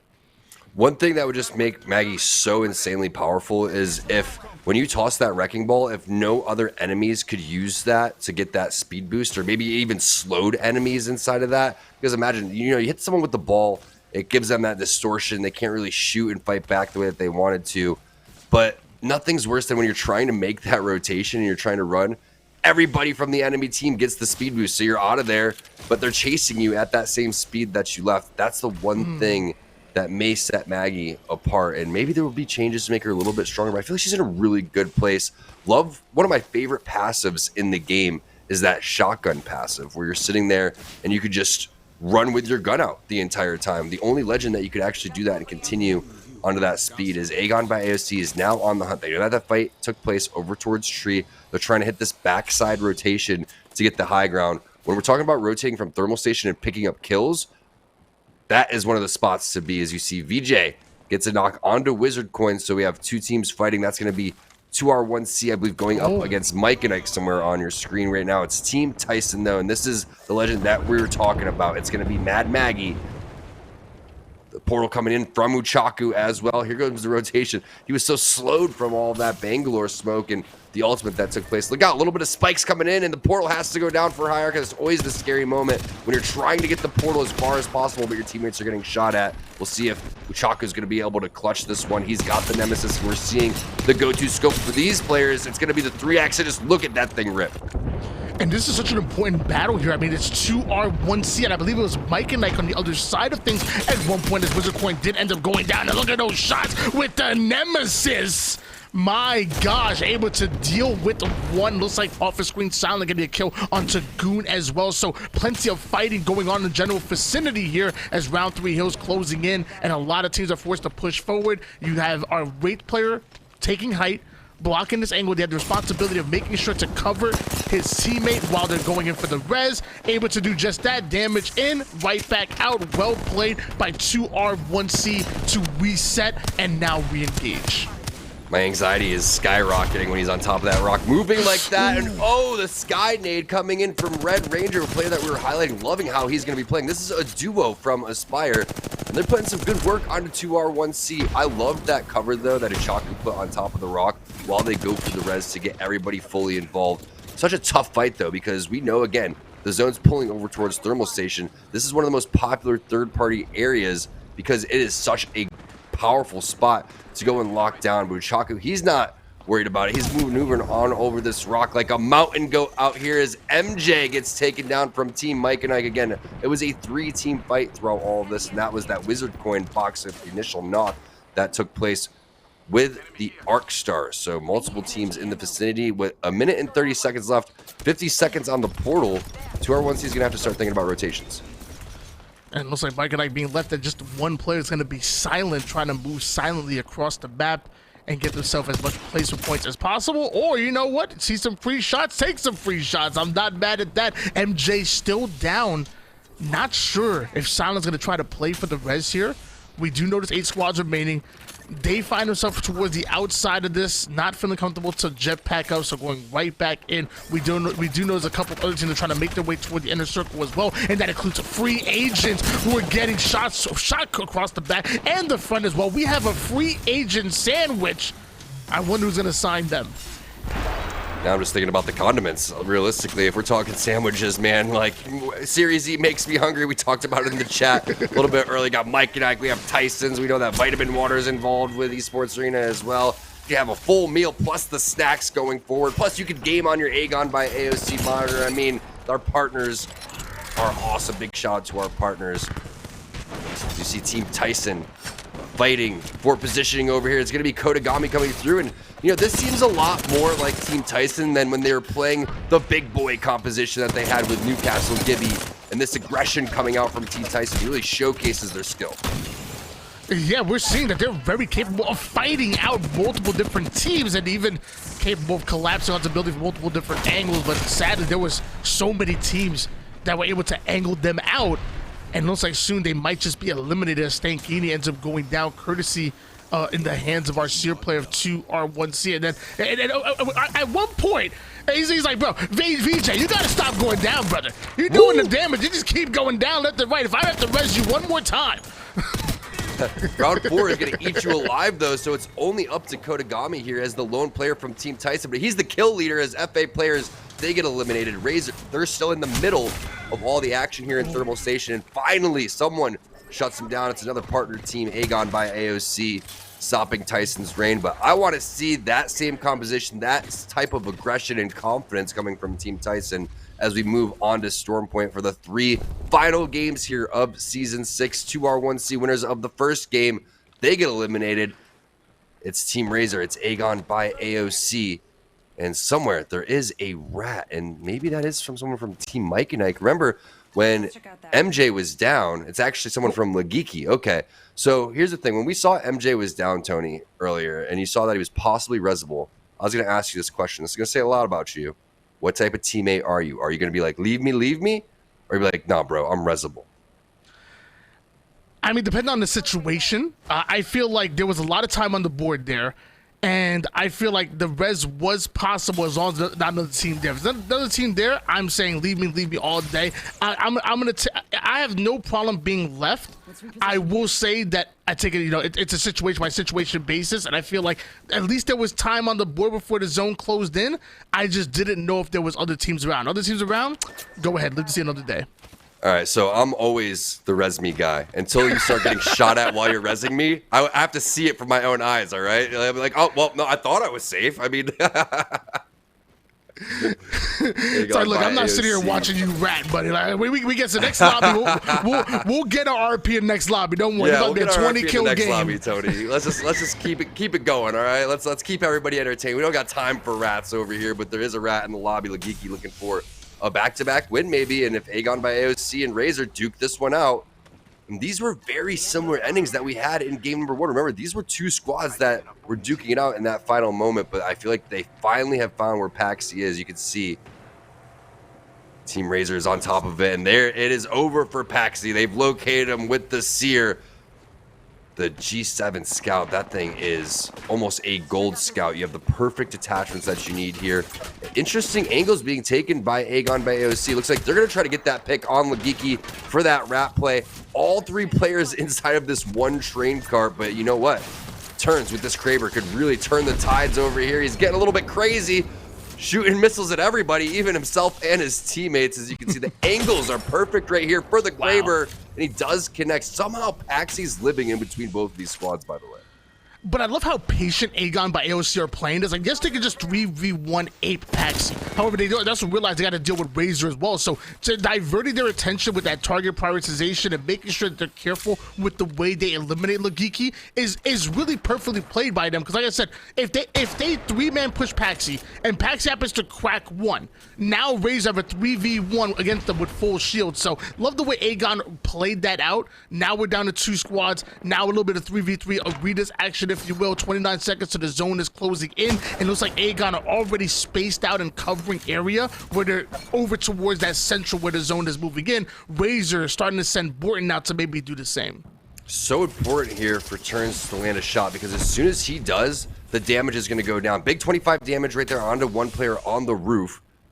But the push has to happen with Turns opening things up. The problem is he only has 2 shots left in this Kraber. And if he doesn't hit a shot with this Kraber, he's only going to be down to 1 weapon. Borton getting a little bit too aggressive there, but he's going to save his head and try to use the pipe to his advantage. Eventually, they're going to have to leave, and right now you feel like Aegon by AOC most likely has the best advantage, but that's the wall. That's the separation that potentially Team Razor needs. Borton taking a lot of damage. That's what you're looking for from Turns. He gets the Kraber shot. Aegon by AOC should have this team fight won, and they do. There goes Blitz. It's only Borton left on the ground. He's trying to use the knockdown shield. It's not going to be enough. He needed to hit that Kraber shot, Tony, and he did. I thought once the wall went down, maybe Razor had them on the ropes, but Turns clutching it when he needs to. And again, it impresses me time after time, these teams playing well beyond their years. Aegon by AOC with that play, like I talked about before, them not just 3v1 aping Paxis of Lagiki, and instead really taking their time and understanding angles and spacing. And even when going up against their final opponents, like you saw 2 players go toward that central zone, and then you saw a Kraber player playing out. You can have teamwork without being right on top of each other. Like, yes, the bait and switch is powerful, but like the one thing that like the snipe downs are so good at is understanding angles and understanding coverage. So using your teammates as bait as they get aggressive, having that Kraber out from the long range so you can angle them out, forcing your opponents to really focus on 2 different sides so you can just collapse on them. Once you get that damage, you push in. It's just fundamental. Not even just Apex, beyond that, like any shooter, Halo, Call of Duty, no matter what, Aegon played that perfectly, and just really impressive to me. They earned that win, and sorry, I went on a little bit of a rant here. No, that's perfect. Go ahead, Tom. No, sorry. as we look at the kills there, but that's perfect, because one of the things I wanted to follow up with, Tony, is not only did they play it perfectly, it was the perfect scenario based on which legend it was, right? Yes, you want Turns with the Kraber. Anyone on this team could have the Kraber, but think about who's going to be able to fly off of that cart there, who's going to be able to close that gap and that distance to get on over towards the teammates, if that's going to be something that's going to be happening with the wall going down. So there's almost no counterplay, especially if you hit your shot right there, if you're Aegon by AOC. And yes, didn't see the best Kraber shots that Turns has ever had in his life, but again, he hit the one that count. I think he ended up going maybe like 2 for 4, 2 for 5 in that instance. 50%, that's not going to be that bad. It's more or less the thought of the Kraber. It scared Team Razor. They knew that they couldn't peak because they know how big of a difference that is between losing that 140 shield and then all of a sudden Aegon's going to collapse on that, because you could just tell that Razor was a little bit concerned, and it made things just a little bit dicey in terms of gathering information. While that happened, that's when the 2 players from Aegon by AOC ended up advancing. So if Turns doesn't hit those shots, it just changes everything. And if you guys want to hit shots at home like Turns, stop messing around with your sensitivity. Stop messing around with your FOVs. It's not it. The problem is the clarity of your crappy monitor.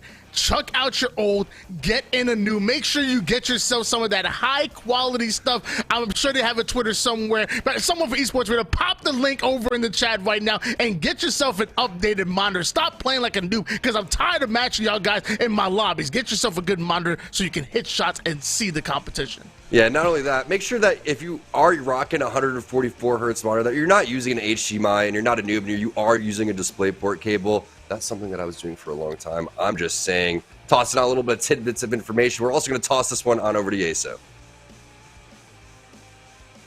Man, preach from those 2 gentlemen. Tom, that's probably just being that's a holdover from being a legacy console player, right? As a Halo Pro, I hear you, man. I've made the same mistakes myself, but you live and you learn, and hopefully if you're watching today, I won't make you admit those mistakes, but just take the advice there from a couple of the pros.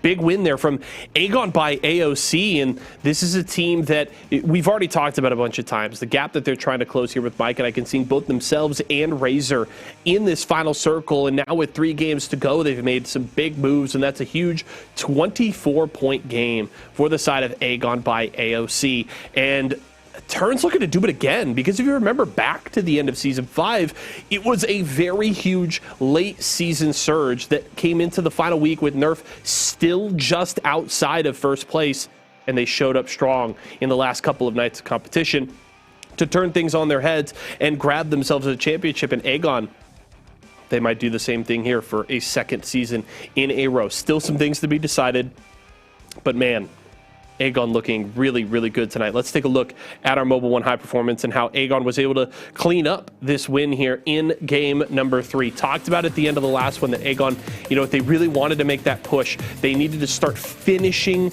games, and they did right here. And it all starts with that initial Kraber shot, because it just throws Razor into a panic here. Aegon has already done a good job of gatekeeping Razor, keeping them at arm's length and backing them out, so they have to make this last second rotation to avoid the push of the zone, and it really backs them into a corner.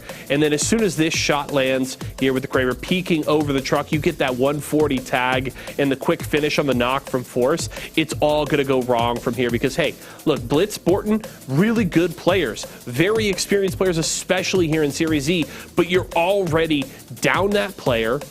You've got the Bangalore ultimate laid down right on top of your heads. You're just melting under the fire there of Aegon by AOC, so you're going to be hard-pressed to take a W there, and Aegon take care of business. Well played by them. Let's see where exactly they stand on our Mobile One leaderboard. It looks like they have jumped up to first place ahead of 2R1C and Legiki. Razor rounding out that top 4 at 37 points, and it's important to keep an eye on that gap with Mike and Ike. They had that solid start with a second-place finish in game number 1, but they've only picked up 4 points since then. That means right now it is a 33-point gap between themselves and Aegon. And if you remember, to the top of the day, I believe it was 52 points separating those 2 squads. So that gap now 19 points between Aegon by AOC and Mike and Ike, which is more than achievable with 3 games to go. Mike and Ike needs to wake up right now. They still sit in first place in Series Z,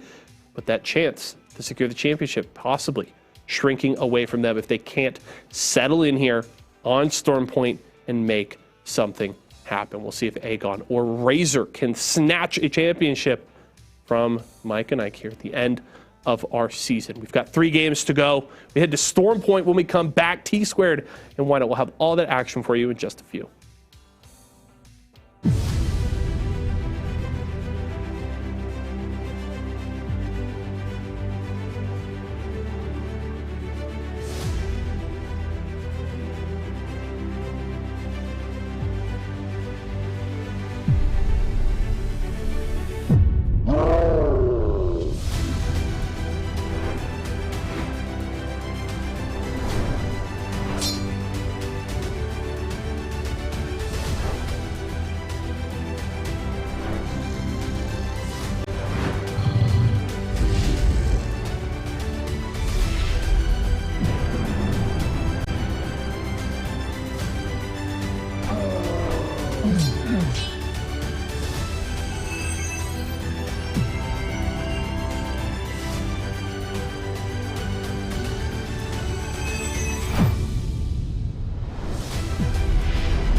We move off of World's Edge on over to Storm Point as we have another 50-50 taking place. Multiple 50-50s. If you liked action on World's Edge, well, you're going to love it here on Storm Point. Is Lagiki. They're going down. Leave no witness as well. Having a tough go of it today. The lobbies are absolutely stacked as we see Aegon by AOC. Winners of game number 3 plus first place in that Mobile One leaderboard. Doing a great job of also trying to fight their way up on those overall standings, Tony. And honestly, can they take the championship with 3 games remaining? It's our final day here in Season 6. Get ready for Season 7 as those announcements are going to come out. Make sure you follow at Esports Arena on Twitter for all of that information. Can they do it, Tony? That's the big question. Yeah, still bittersweet to be in the season finale here, but can't wait for Season 7. And let me say, Aegon may have won game number 3, but I believe our game number 2 winners actually went down early. Lagiki went from winning game number 2 on World's Edge to dropping early in their 50-50 here on Storm Point.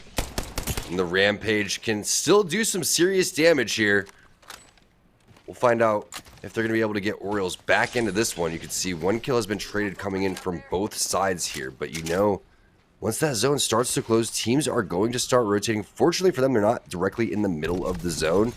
As you see, Leave No Witness gets involved in another team fight too. So 3 different 50-50s ended up taking place off of the rip. His Force is going to go for that banner.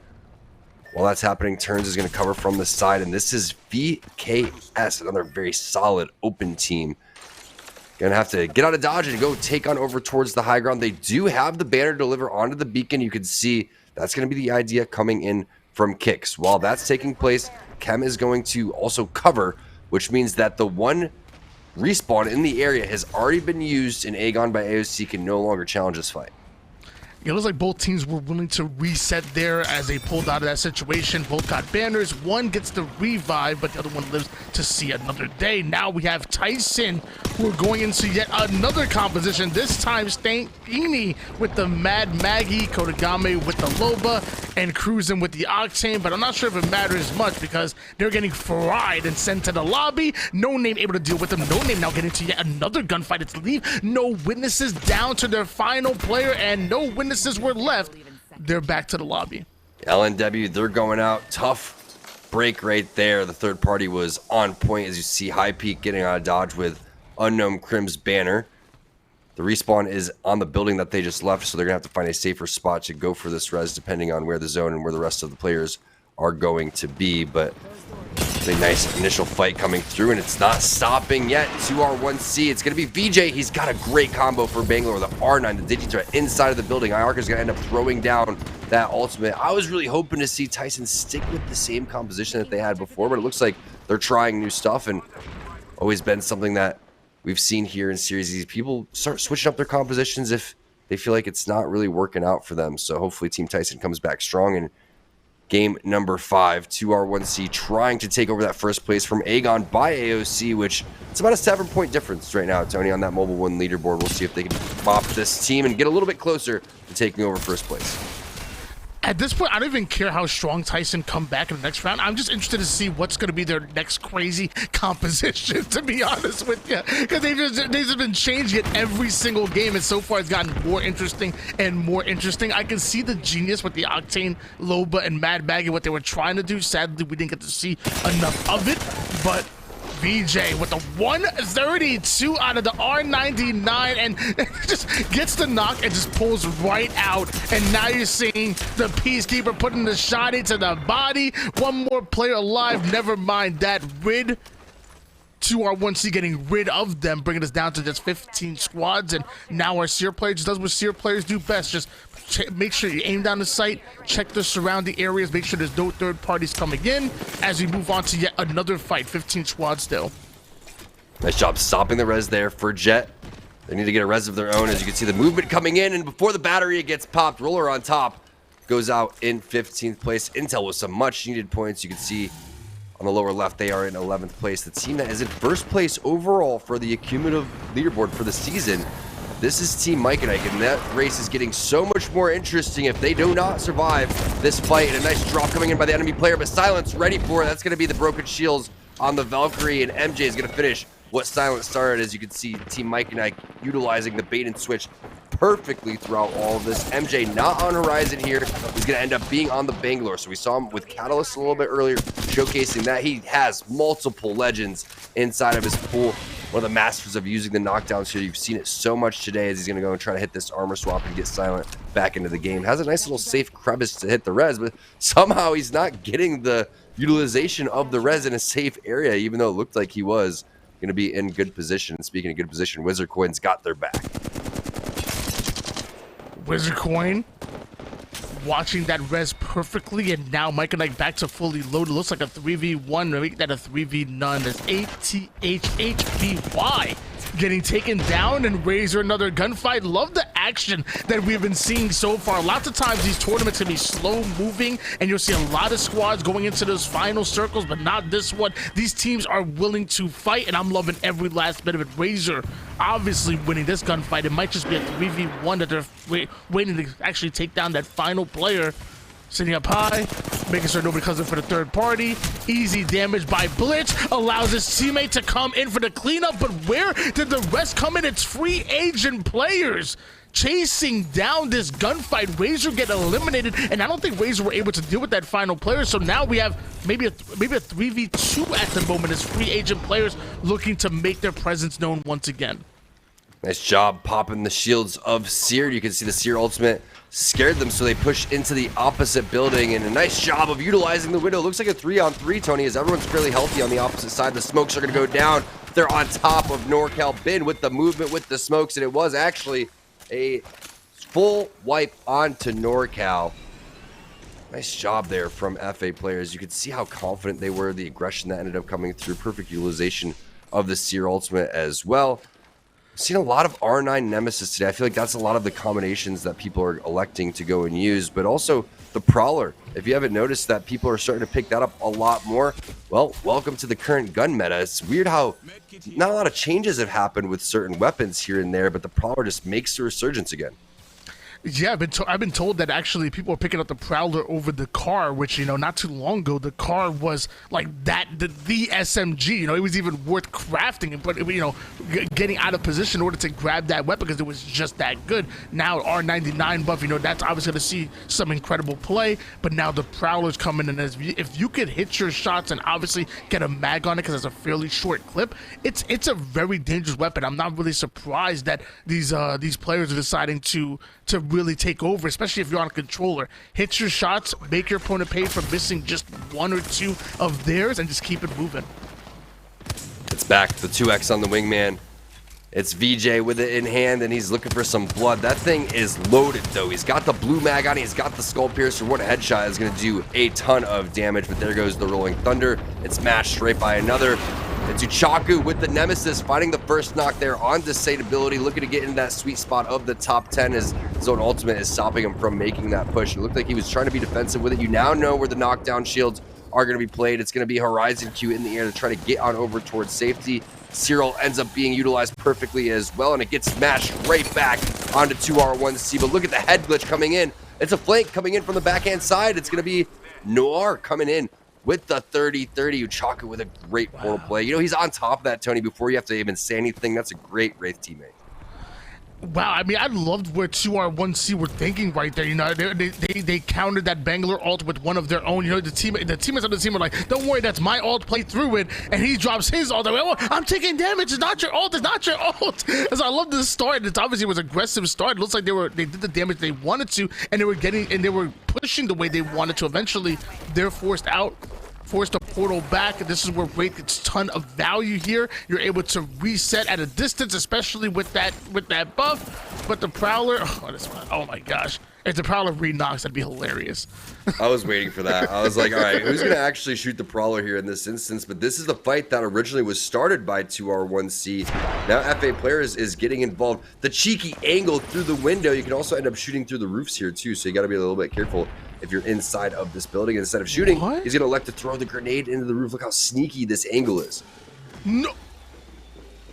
Oh my gosh, I love, even without the stick, I love that nade placement. And with that, you have 3 members of free agent players rushing in 91 to start off that fight with the Peacekeeper. You don't stand a chance when free agent players are playing big brain like that. What a nade to start off, and what shots to finish it. Beautifully played by free agent players. An absolute massacre inside of that building, and it forced that nade, forced everybody onto the stairs. And they were ready for that one on FA Players. While that's happening, Chaco sneaks, grabs the banner, and is going to try to get VJ back into the game. So some really high-level plays happening from a handful of different teams on your screen here. It's round number 2. Where's the closing going to come from? Oh, hold on. We thought the res were going to come in, but a team literally landing right. This ain't right. That is not right. Oh, I cannot believe we just saw the triple land from the sky. That was disrespectful. Disrespect, especially after they were fighting so well. They have to back it up temporarily at Aegon Bay AOC. They're going to take to the sky as well. Zone number 3 still 2 minutes away. Plenty of time to go and rotate, but they're not messing around. They want to maybe potentially even land on this team if they see that it's just a duo. Will we see another team land directly onto somebody? Are they going for positioning? Are they just going for the fight? It looks like they're going to play it safe and play the positioning. We saw the pings coming in. I thought they were saying where they wanted to land, but it looks like they were just letting their teammates know where the position of the enemy was. And still love the play right here playing afar. It looks like there is. I am seeing 3 players. I only saw a duo when flying in, but it might actually be 3 players in front of them. And as of right now, they're playing the edge of zone, so obviously don't have to worry about what's coming from behind them, really what's in front of them. So love the play here by Aegon. Lots of space they could play. Would love it more if it was like a Watson to fence up a little bit, but still not bad whatsoever. 10 squads remaining and 1 minute and 17 seconds left in this zone, and we're seeing yet another battle. This time it's Inner Nerd Gaming. They're going to get out of there. Nice job from Matt and Cloaked, putting some cover down as the Seer ultimates are going to be used from both teams. This is a big fight because they need to go and push inside of the zone here very shortly. It's only a minute, so the longer this fight takes place, the most likely they're going to have a hard time with the rotation. There goes MJ with the Nemesis onto Jet. So this is Mike and I going up against Team Intel. Big fight coming in for our partnered squad that's going to have implications on the overall accumulative leaderboard, and Mike and Ike is trying to hold on to that first place area. The man on your screen, MJ, the MVP of season number 5, trying to do some big things here at the end of season 6 in our final night. And he's going to be able to get a flush there on the Jet. Meanwhile, the other team we were just talking about, Aegon by AOC, they're answering it with some kills of their own. It's Orioles with the R9. We've seen so much R9 today when we're talking about all the different weapons. The car definitely a little bit out of style because this is the weapon that everyone has been utilizing. And Mike and I really desperately need these kill points right now. You know, you find yourself in 8th place, 18 points total. And if you have any chance of making it into the top 2, you have to have a big game. By the way, it's Team Aegon sitting up top with 51 points right now. So you are playing catch up at the moment. Smokes are in. Digi Threat is out for MJ, but instead of actually forcing themselves into that building, instead they're gonna zone out. They're pinging left and right, saying, "Look, this is not the fight that we want to take. Let's smoke them, get out, use that as a distraction." And MJ going to, Mike and Ike going to live to see another engagement. Yeah, speaking of zoning out and speaking of catch up, what's Team Tyson up to? I got eliminated a little bit earlier. Sorry, I got a little distracted there. I'm still hungry. The conversations we were taking place a little bit earlier as Team Intel has to do this without Jet. Remember that was Team Mike and Ike who was able to lay some hurting onto Team Intel, and unfortunately for them, they're gonna have to make a rotation directly into multiple teams. Aegon by AOC, they took the rotation up on over towards this high ground. You can see Seer Ultimates inside of the zone over here. There's gonna be some easy pickings here as round 3 will absolutely eat you alive. Chief going down. Orioles continues to pop off with this R9. He's not done yet. The thirst happening as well. Another player with the purple shields. It looks like they're in their sights. You just got to be worried about the third party, and that's why the pings are going down from Orioles.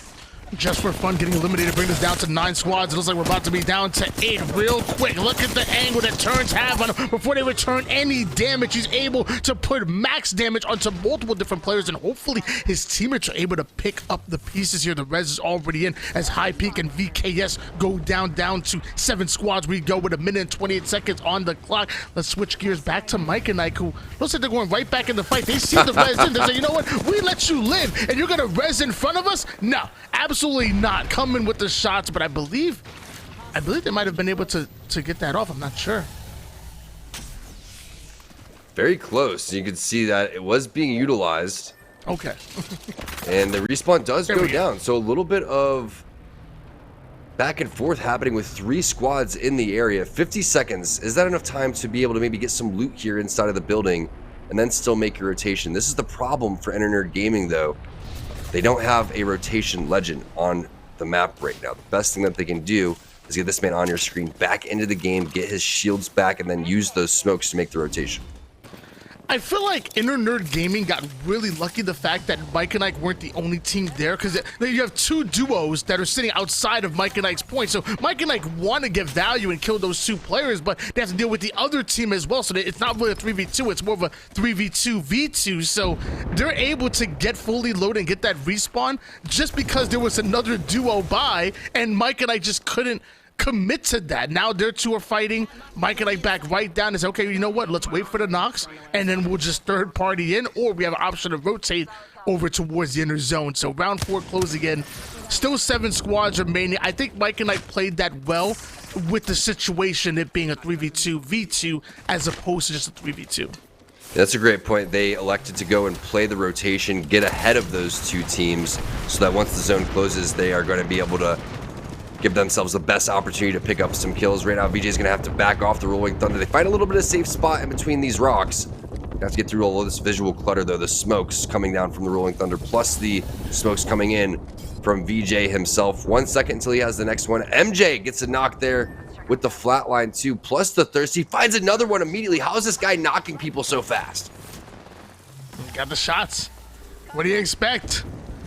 I forgot, it's MJ. I told you, man. He got the moves like Jackson.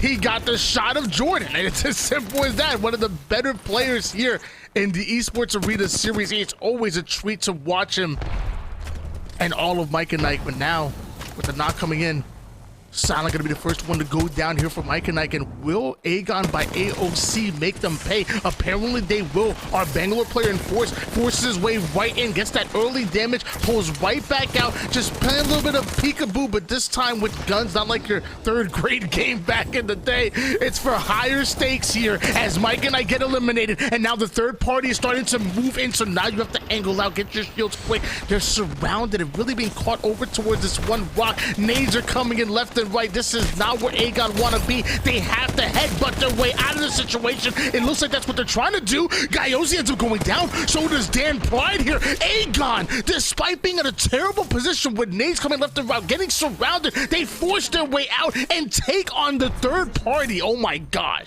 2R1C waiting in the wings as well to collapse on this. Mike and Ike going down to Aegon by AOC is huge for the overall leaderboard and the cumulative leaderboard. Aegon by AOC goes out in third place, but not before taking down their number one competition to try to take first place in Series E. But the team that's looking for the hunt on Aegon by AOC, that's going to be free agent players, the team in third place, plus 2R1C, the team in second place. A lot of points to be had here, Tony. You're getting the 3 points for the kills, plus the extra 3 points for the placement. This is a 6-point swing for whoever is going to be able to walk away from this fight. Another Kraber in hand at the end game. This is going to be big for Ben if he hits a shot. Is this like some kind of glitch? It says that free agent players have 44 points. But going into this game, they had 24. Is this a 20-point game? Look how many kills they have. Free agent players? Big oh my game. gosh.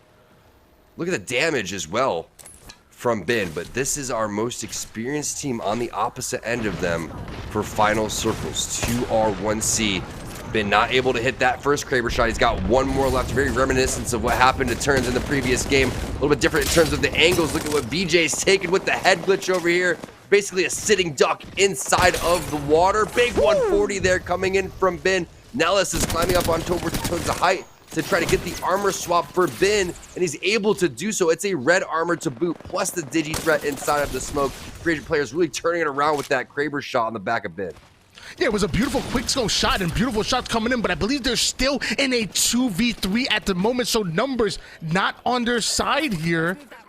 Well, actually, it's a 2v2. They got the thirst. Remember, there was a little bit split from VJ. He had that great head glitch on the water, but 2R1C with a very minor mistake that gets punished heavily here. There's no way they're going to go for a mobile respawn here in the final zone. That would just be the most ridiculous play. Ushaku says hello as they were going for the res. Hyarka takes the majority of that damage. He goes for the banner. Definitely know that he's going to go for the armor swap and the knockdown shield play. He's got the digi threat through the smoke. Ushaku trying to put 2R1C on his back, and he does.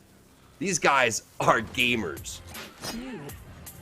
That was so played by 2R1C. The dropping of the mobile beacon here. I mean, if anything, I mean, obviously use it for cover, but if anything, that's just more audio clutter, more visual clutter that comes in, that's coming in from the sky. And while you're doing that, yeah, my raid player says, I'm just gonna come in and flank. You can't hear me coming from behind. Gets a smooth 165 with the submachine gun, whips out the wingman to finish him off, creates that 1v1 scenario after his teammate does max damage to go down, because sometimes you have to go down to do that damage because you can trust your teammate to come in and finish off the one shot with the half shield. So it was so well played by them. Well played by Aegon as well, even earlier when they were caught in a rock with nades coming in from a third party. That was just great Apex all around. And was that our first game of Storm Point? I feel like that was our first game of Storm Point, and I mean, that had the makings of an entire 3 games. We've had so much, it's been non-stop right from the get-go. We've been hopping into 50-50s immediately. Think about, Tony, where 2R1C was at certain points in that game. Remember, they had lost 2 players. One person had gotten thirsted. They got triple landed on at one point. every single person on that team eventually had to get respawned, and then they just clutched it out at the very end. That was a great game by 2R1C. I cannot wait to see what's going on with the Mobile One leaderboard. So we're going to have Yeso take that one away. Big win there for 2R1C, their second on the day, and quite a little clutch there at the end that we're going to take a look at here momentarily. But I think Tom pointing things out well, really setting up how, Aegon and Mike and Ike duking it out in the late game means a ton for that Mobile One leaderboard. And 2R1C looking to try and grab a win here in Series Z at the end of the season. And if they keep playing like that, they might actually do it here tonight. Let's take a look, though, at that Mobile One leaderboard and see where everybody stands, Mobile One high performance moment. I'm getting ahead of myself here. Let's talk about 2R1C in this finish. Yuchako thinking about putting down the mobile respawn, and this peak is incredible. The only problem is not quite able to get that knock, and then when you see Hiraka go down, it starts to feel like, oh no, in the 1v2, right? Yuchako does still kind of have the health advantage, but you're thinking, are they able to get the reset here, right? Does Neelis maybe get an armor swap or is able to get off a battery and turn this around? And it doesn't happen, because I initially thought when Yuchako takes this peek and gets this just gorgeous beam right here, and it almost looks like Yuchako gets hit reds right there because you see the hit markers, but Neelis actually doesn't go down. Maybe it was on a knock. I'm not 100% sure, but it honestly looked like Yuchako may have just missed out on winning the game, but thanks to that digi threat and the smoke being laid down just before, actually had all the sight that he needed to finish off those last couple of players. So well done from Yuchako, clutching up in the 1v2 and winning that game for 2R1C. Now let's look at that Mobile One leaderboard, see where everybody stands, and it's still Aegon in first place, 70 points on the day through 4 games. That is a huge showing from them here at the end of the season. 2R1C back in second place here, 64 points for them. FA players jumping all the way up to third. You heard Tony mentioning that they're close to the end of that game. And the big question is, can Aegon by AOC get it done? And they have closed that gap even a little bit more, right? With Mike and Ike still picking up some points here. That gap now shrunk by 42 points. So I believe it is just Aegon behind by 10. If we have production, our overall leaderboard up to date, I would love to look at that right now. Perfect. 10 points. So Razor, hats off to them, and they could still finish strong here. Unlikely that they make up that 57-point gap here in just 2 games. But Aegon and Turns and Force looking to maybe 2 seasons in a row snatch first place away in the final week of the season. They've got 2 games to make up a 10-point gap, and they have played incredible through 4, and that's where the stakes sit. 2R1C with their eyes on the prize tonight, but Aegon looking at the big picture, looking at a championship and back-to-backs from Turns and Force. We'll see if they can get it done when we come back. More kicks of flavor, more smiling snackers, more to love. Tyson.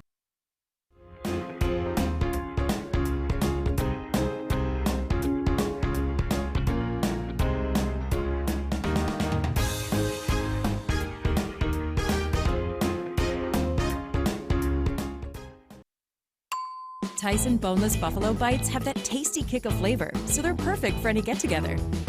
If there are any left when your guests arrive. Tyson Anytizers Chicken. More kicks of flavor, more smiling snackers, more to love. Tyson.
The final night of Season 6, and we have a race on that Mobile One, a cumulative leaderboard. Aegon by AOC, they're trying to skyrocket and take Mike and Ike's position in first place. You know what time it is, Tony? Guess what time it is. Pizza time? No, it's MJ time, all right? Oh. You know what he's going to do? Horizon game number 5 and game number 6. Going to put the team on his back. He's the MVP from Season 5. That's my prediction. He's going to switch and go on over to Horizon and see what they can do with that old team composition that they used to run. But it's hard to stop Aegon by AOC right now. They're just playing so darn good. But we're not chalking the pizza, right? I mean, there's still an opportunity to have, both. We're so hungry. We're so hungry exclusive. from watching these Tyson commercials and these Mike and Ike commercials, man. I'm telling you. We're gonna have to make a little. You're talking about making a Tyson chicken bacon ranch quesadilla or something like that. I think that sounds pretty fire. We'll get there. We'll figure it out. So we need to come in. We need to chef up some ideas for Series Z. Let's do that. You don't want to put your Mike and Ike's with the Tyson in the quesadilla, but there's some possibilities here. We're getting creative with this one. You melt down the Mike and Ike in a boiling water full of vitamin water, and then you have like a syrup, and we can make some kind of dessert or like lollipops or something. I feel like we got something going here. I like where your head's at. You're definitely going the right direction with that one as we get ready for game number 5 here. And again, there is a big race for that first place area, but there's also 2R1C trying to put a stop to all of these teams and trying to take first place. Something that they've been doing pretty frequently over here on our last couple of open nights, week by week. They've been showing up one of the top teams in the EMEA region, and you could see why. So much to say about the win that they got in game number 4, from the time that they were down and out, the portal plays that were being made, up to that final moment. That 2 versus 1 at the very end, that big flank. A little bit of a mistake maybe from FA players going for the res, but I like the thought process. It looked like they had the idea right. They were utilizing the smokes. Just so tough when the flank comes through. And you brought up a great point during the analysis. There was a lot of visual and audio clutter that was taking place because of that mobile respawn beacon that was being used. Yeah, and you talk about the cumulative leaderboard a lot. Like I don't know if we took a look at it at some point in time while Yesa was on board, but I mean, here we go right here. I mean, Mike and Ike, when Mike and Ike started today, they literally had over a 50-point lead on Team Aegon. So the fact that Team Aegon have been able to bring us within 10 points of Team Mike and Ike is really crazy to me. You have 70 points right now. Leading the lobby is Team Aegon, going up against, and then Team Mike and I currently in 6th place with 28 points, which usually we've known Team Mike and I to have those big bomb of games. Team Aegon understood that this game, this leaderboard was still wide open, and they still had the ability to climb and to pull off a crazy win, and they put themselves within striking distance of doing so. You have 2 games still. You still have 2 games. Keep in mind that they eliminated Team Mike and Ike in game number 4, which was huge for the leaderboard. They sent Mike and Ike out, I think, in like 5th or 4th place, which means that they're continuing to get in towards position to take first place. 70 points on the day, Tony. That's insane. I'm gonna be keeping my eye out on both Team Aegon and Mike and Ike, because obviously you have the cumulative leaderboard. Also, Team 2R1C have been absolutely incredible all tournament long. They're only 6 points behind Team Aegon as well on the leaderboard today, because don't forget there's prize pool being offered today as well. You have that bragging rights of being the top partner team, but still, 2R1C, they trying to get paid. Free agent players not that far behind. So much on the line here. We're going to keep you guys updated with both of those leaderboards throughout these final 2 games. And it looks like there's a team that contested where Aegon is, but the loot was so bad on their side that they ended up having to back off, and you can see the purple armor is a little bit scary in this situation. Plus, this team has absolutely nothing to lose. When you got to play a little bit safe here, you don't want to get eliminated early, and you're trying to go for that crown, you have to back off. But ATH, XHVY, they are on the hunt right now, and they are trying to track down where Aegon is going to go. You can see the pings happening as well. Not the best in terms of ammo here,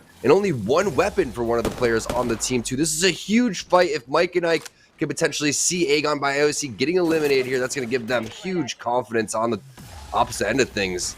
can Aegon continue on the heater that they've had as Aspire goes down in your kill feed? But this is the fight we want to see. ATH only having one player with purple shields at the moment. Meanwhile, the other two having the white. They start to go down. That's going to hold CR just a bit, able to slide through most of that damage. But our only player with the extra shields ends up going down, trying to make a bit of an individual play. And the team shot might have been a bit too much. Now a 3v2 Aegon already having points on the board, but having the lead not only in this tournament, but also in this fight right now. They collapse in. Early damage with the car. Trying to find that second player. Information is key. It looks like he found him. Not where he expected, but 2v1, 2v none. ATH get eliminated, and that's just more points on the board for Aegon by AOC. 7-point difference now for first place overall. 2 games remaining. We're here in game number 5 in the last night of Series E for Season 6. Stay tuned for Season 7 details as we lay those out. At Esports Arena on Twitter. Make sure you give them a follow for all of the information that you're looking for Series E-wise. Now Team No Name making their rotation, trying to find out if there's anybody in the vicinity. You have the scan there if you want to hit the beacon scan. It looks like from some player outlines, you find 3 players directly below them. I'm not quite sure if they're aware of this, but it looks like they're playing this fairly safe, and now it's been recognized. Reinforced doors work well when you're trying to hold on to that second level of a building, but it also gives information to the rest of the team, or to enemy teams, letting them know that there is a team most likely in this building. So No Name trying to once again get the information. They can't hard commit until they find out exactly where this team is, and now Gyozi taking a lot of damage from that mid player, forced to back down, take height immediately. But now No Name, they have a decision to make. Are they going to hard fight, especially with that Seer ultimate down, or are they willing to rotate out? Looks like they're chasing. It looks like they're pushing up. So tough to get through these reinforced doors, though, and just prolongs the fight. 4 kicks is what it takes. Somehow gets it in 2. That must have been kicked a little bit earlier, but there goes the counter scan and the counter Seer ult. That's the opening damage that you're looking for. Plus, you realize that this team has gray armor. That's all the information that you need as Chix gets the knock onto Diz. Looking for some more blood as Team No Name, but again, the reinforced walls put in some serious work. That's how you get rid of them. Hit him with the grenade, and the chase is on here for Team No Name. Hit him with the Kung Fu style. Hostic goes down, 1 player remains, and that's all she wrote for Team Just for Fun.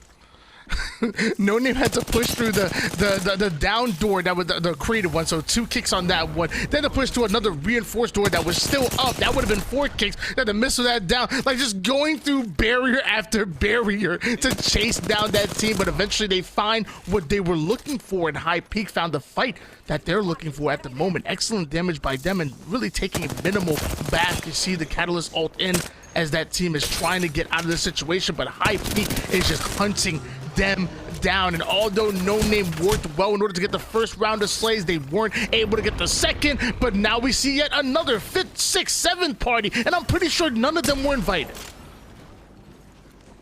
Hey, nothing wrong with showing up to parties you're not invited to, okay? They should have sent the invite, been nice people. Otherwise, this wouldn't have ended up happening as Team NorCal is looking for some blood. The shots with the R301. We haven't seen much R301. And it makes you wonder, it's because the Nemesis is just so in style right now. It's crazy when one of the most versatile weapons isn't picked up nearly as much. Just goes to show you how much damage this new weapon can do in certain scenarios. But Aegon by AOC loses out on turns, their IGL, and that is not what you're looking for. And guess who it is? It's Team Mike and Ike. It's MJ, not on the horizon as anticipated. He's on Bangalore still. But huge turn of events there as Turns gets eliminated.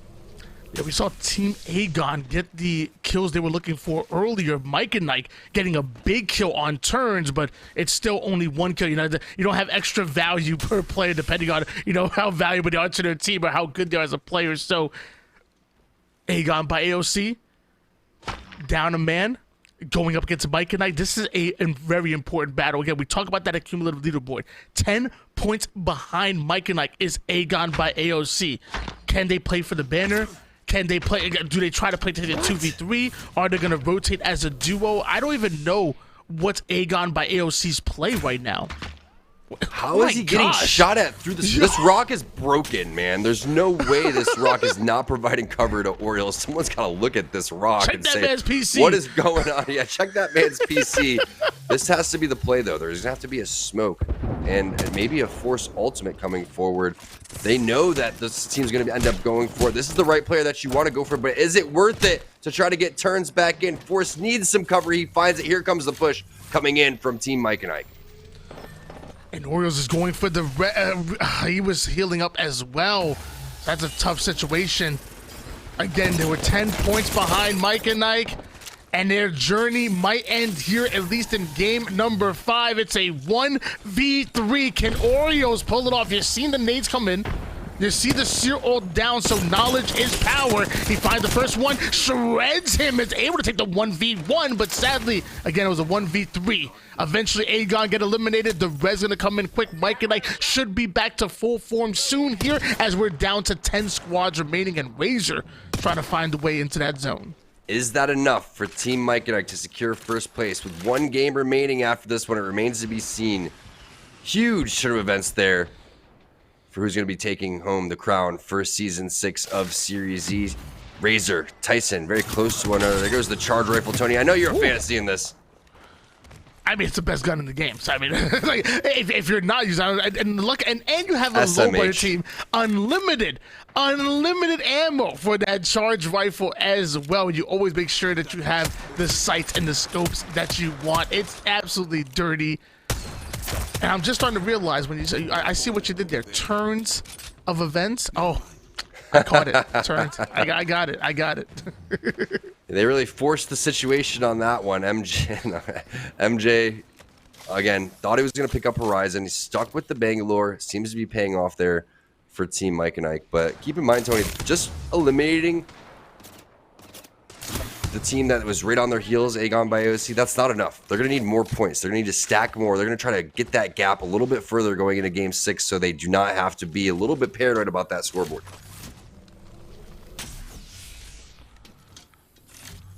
Love Tyson's position here. I mean, you have ultimate high ground, but I always find it tough to hold this, even with the charge rifle. There's so many angles that teams can come at you from, and it's such a big area that teams usually rotate in. Luckily for them, it's not going to be where the circle is actually going through. They're going to have to move themselves very soon here. They do have a Valkyrie, so their play might be to take to the skies with their rotation, especially with the team literally right in front of them. And now with the scans coming in, I can imagine eventually they're going to probably use that Valkyrie ult to try to find their way into that zone. But in 40 seconds, round 3 is coming in. Free agent players taking the elevator up. This was not the floor he wanted to be on, and eventually they're going to go right back down to the lobby is where that elevator is going to lead them to. Huge plays from FA players. High Peak going out in 9th place. That's more points going in for the rest of the lobby. Majority of our partner squads still in this one. We saw Intel, we saw Tyson. We know Mike and Ike's in this one.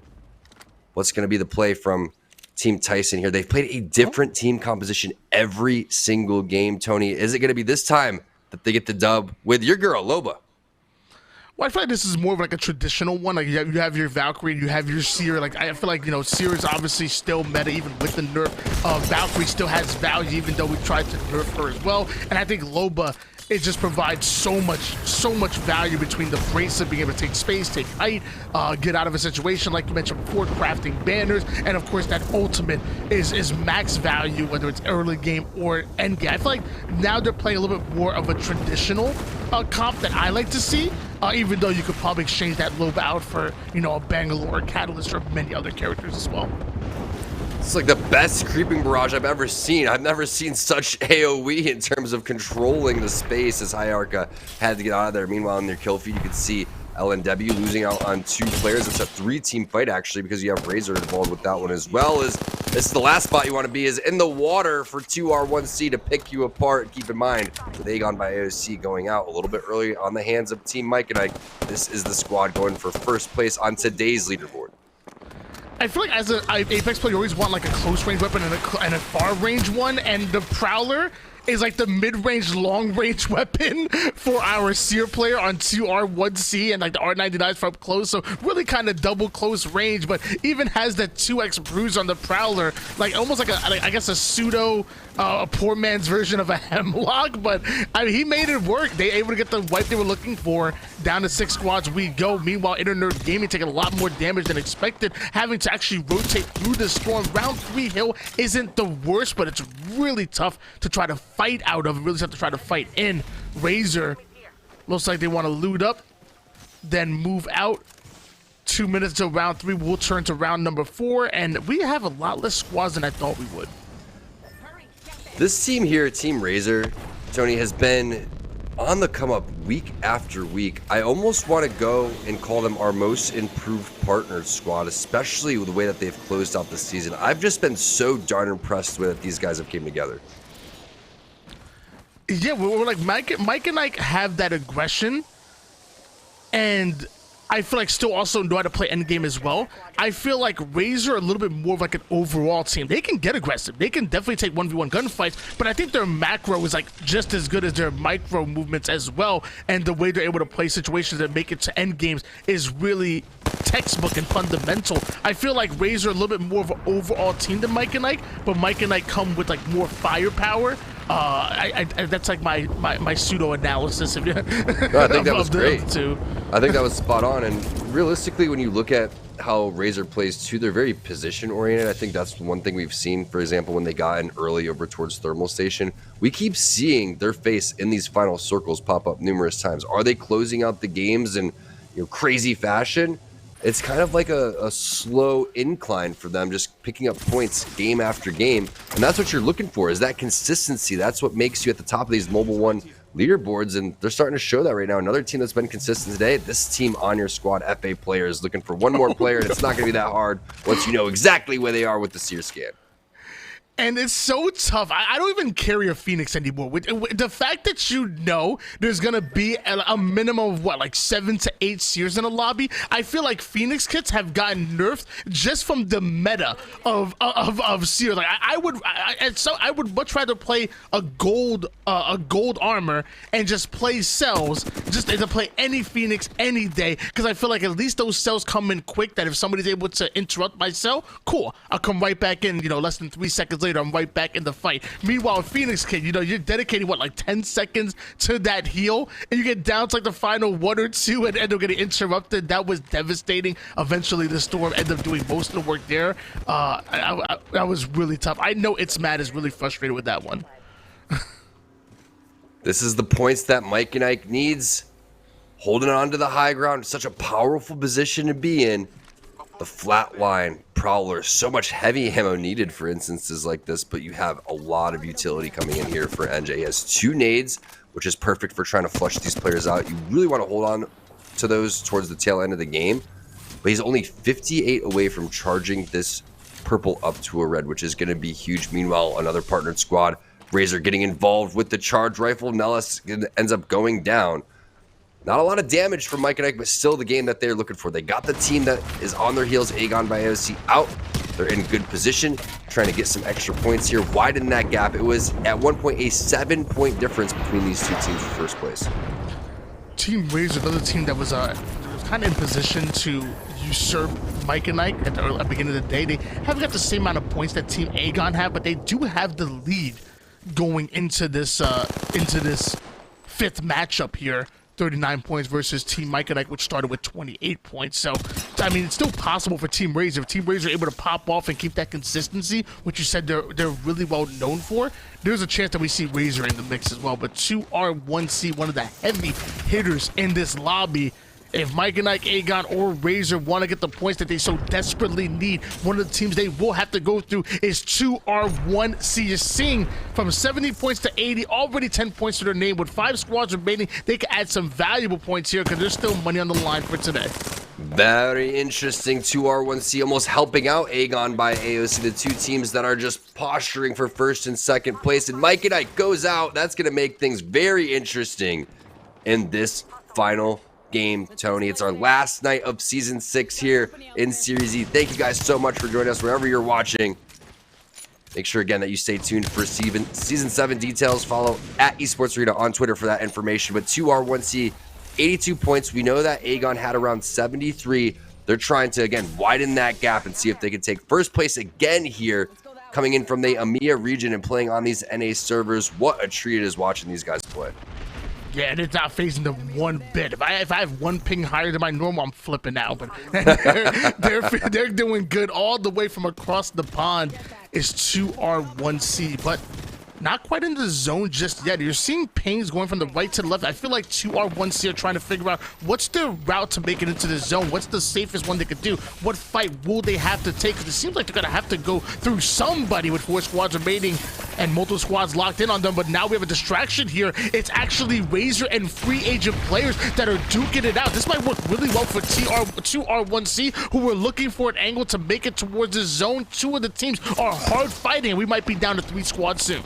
We're talking about the lack of card play that we've seen, but when you have that gold mag, especially if you can use a light or heavy mag on the weapon with the digi threat, that is huge to try to get into these buildings, and the window angles are so well played here for FA players. As you see, One Worst, he's going to end up using an ultimate accelerant to try to get his Seer ult back. And keep in mind, the games that 2R1C has won, it's looked very similar to this. They've cleared out their back. I know the rotation is a little bit difficult to go forward, but the good thing is that everybody that is in front of them, that's their threats. Nothing is behind them. They can just keep all this action, force these 2 teams to come and fight, and then swoop in for the dub. And it looks like you're even seeing pings go out for like a wide angle left push, a push that they really need. So I don't think it's going to be their direct route. I think they're going to probably go center, maybe take over that bottom floor building if they can't go to mid. Actually, no. They are the pings were going wide left because they actually are going to take this rotation wide left and maybe go towards the zone here. Or is there a rat? No, I'm about to go crazy. So it looks like they might actually take this wide angle left. Stinky rat. Oh, the pigs are in. There is a rat play. I had no idea. He's hiding in the bamboo, but that's the fight that 2R1C is looking for. That's Razor going down, and free agent players ends up making pretty quick work of them. Keep in mind, they were really kind of in a tough spot, especially because Razor had a charge rifle on their team. Once they realized, okay, this guy is basically down a weapon, it's just a matter of time before that Seer ultimate went down. We saw it was going down with the ultimate accelerant. So a 3v3v1 will Stankini put a damper in the 2R1C plane. It looks like they know exactly where that player is, so it's just a matter of patience here. If I'm 2R1C, I'm letting that rat go, and I'm letting Razor shoot at them, at the rat, and use that as a distraction, either push Razor or get into this, or get into a more favorable position. I mean, I'm not mad at the position right here, but I feel like it could be better. I think they let the rat live. I think they allowed the enemy team, I'm sorry, not Razor, excuse me, the enemy team to focus in on that rat player, and they're focused on it. It's kind of what they're doing right now. You're seeing Seer. Seer's not even looking at the rat player. He's actually looking straight at them. Finally, Tyson ends up being eliminated here. It's a 3v3, but that player did take a bit of damage. They're going to angle out here. This is exactly what I was afraid of for our team that was hiding in the building. They focused in on Tyson, and 2R1C make them pay because of it. Oh my goodness, the R301 shots, everybody all clustered together right now. The wingman shots from VJ, they are so good at closing these games out, and you can see why. They force the rotations coming in from the backhand side. They keep all of the action directly in front of them. It's so tough to beat this team. If I'm not mistaken, is that back-to-back dubs here on Stormpoint for 2R1C? 2R1C have been quite impressive here, and my gosh, that was a great win. That really was. I feel like that team that was in that building had a little bit better position than them, and they were still able to play that out masterfully. Well played by them, and yeah, they come out with a big Game 5 win and just continue to add to their scoreboard. And I think the way that you were breaking it down, how to kind of deal with that rat, that was key for them. They were extremely patient throughout the entire process, but I want to know what's going on with Yeso back in the studio. Yeso, take it away.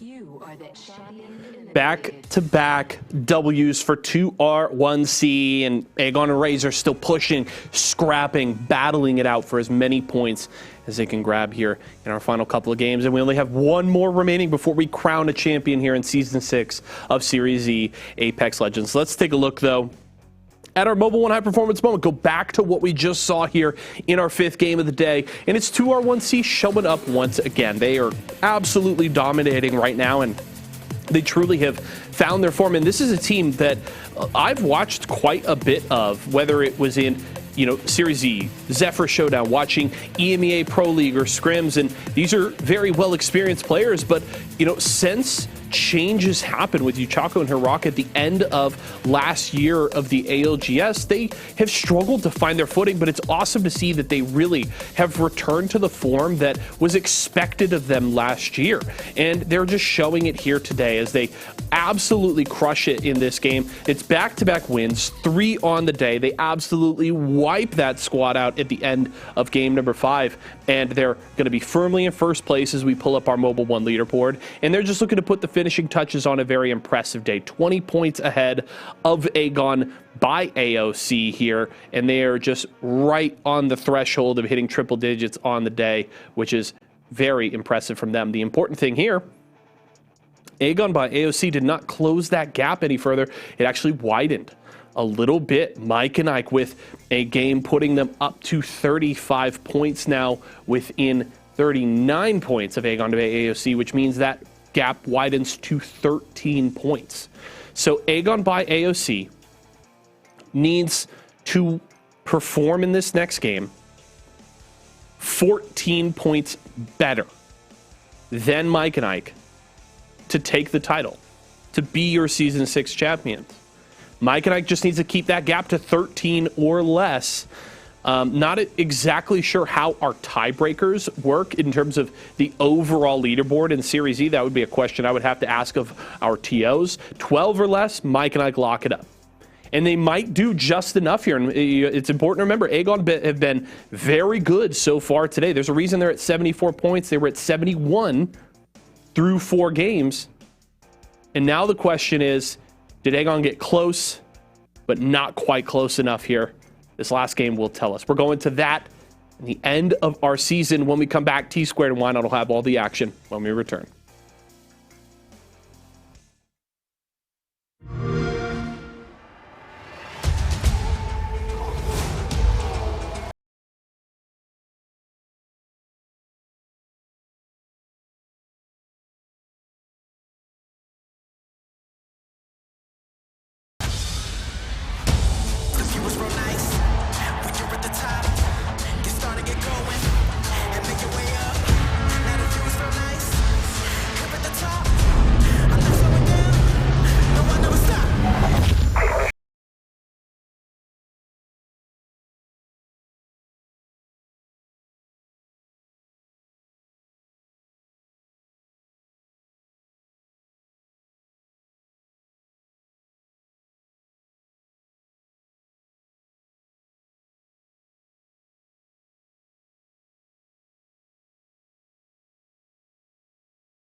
The final game of Season 6 here in Series E. It's Game 6, Season 6. It is time to find out who is going to be taking that dub. The gap is a little bit wider now for Mike and Ike. They have a little bit of breathing room, but it's still enough.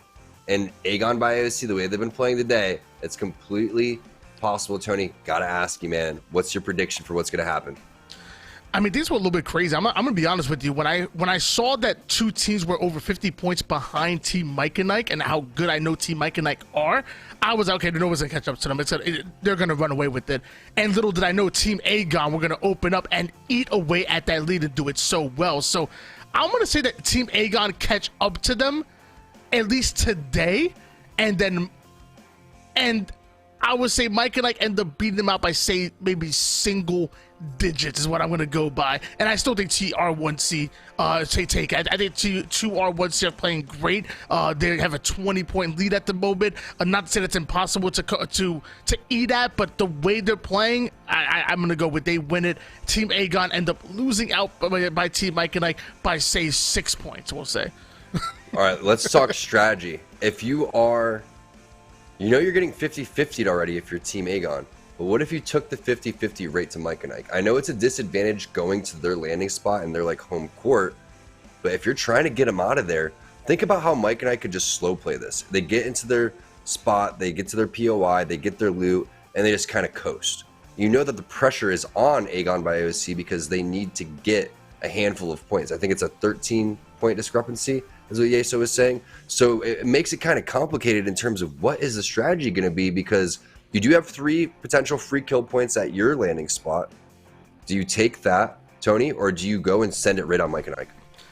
Me personally, I don't have an ego when I'm gaming, so I feel like I personally don't headbutt Mike and I feel like I understand that Mike and Ike are damn good and very comfortable in gunfights. I feel like MJ is an absolute star, and he has 2 supporting players that just know how to stay alive, know how to cover angles, and know how to play around his aggressiveness. So I feel like I don't have an ego, so I'm not going to do that. What I would instead like to do, and again, this is nothing against Aegon, because Aegon can fight as well. We saw turns and his crazy movement. If anything, I would say maybe 50-50, maybe go and steal some of these like bottom level teams, like if you know where they're landing, and you know that like, teams like Razor and other teams are eating off of these early 50-50s, I say go after them instead. That would be my strategy instead. With shots like that, you can take the fight basically anywhere. Tony says, I'm the most humble player in Apex. I don't have an ego at all. I'm the perfect teammate. I'm just messing with you, Tony, as you see the knocks going down from both sides. It's going to be NorCal getting some knocks, and it's Aegon by AOC. It looks like the strategy that you had in mind, Tony, it pays off. They stick to their game plan, and it works out. They get those 3 kill points that they needed. Yeah, easy kill points by Aegon, by AOC, taking out ATH. I do apologize, ATH, that your day's gonna end a little bit early, but I'm sure we'll see you again in another open events in the future series. Season 7. I'm sure right around the corner. As Tom said, Twitter.com/esports arena, so you can find out all the live updates and also turn the notifications on right here on the Twitch channel. That's right, and this is the team to watch right now. Aegon by AOC and Mike and Ike. We're talking about our favorite spot to fight, Tony, is the mill. I wish there was more POIs like this, because if you're not familiar with this POI, in the middle there's 4 bins, and whoever lands at those bins typically has a huge advantage because there's almost guaranteed purple armors, sometimes gold armors that are there.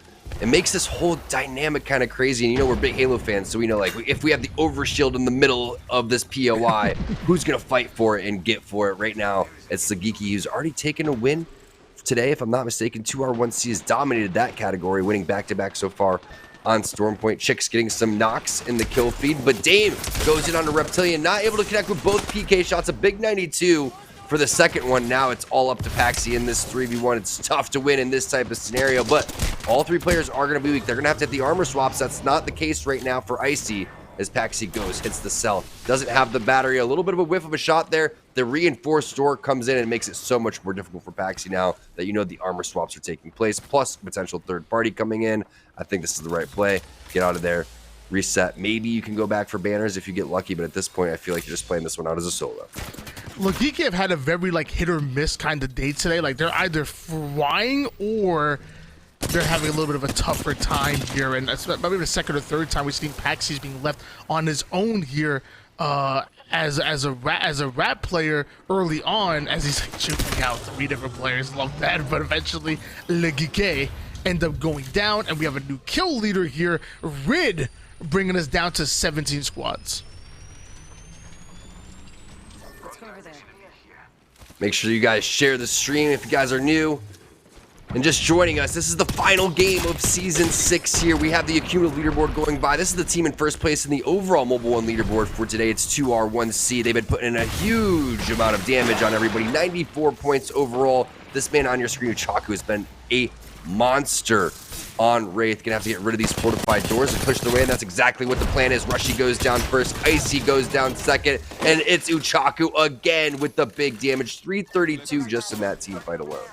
As soon as I saw that nade on the ground in second level, I knew Hyara was gonna pick it up and drop it immediately to bust down that door, and eventually they bust through the defenses that are coming in. But now here come Aegon by AOC, and I don't know if they know who their opposition is. Like Aegon AOC thinks it's a fundamental third-party situation. They feel confident within their gunfights. They know how desperately they need the points, but this is not your run-in-the-mill team, if you will. This is a real contender that they have to go through here. But Aegon, oh, there we go.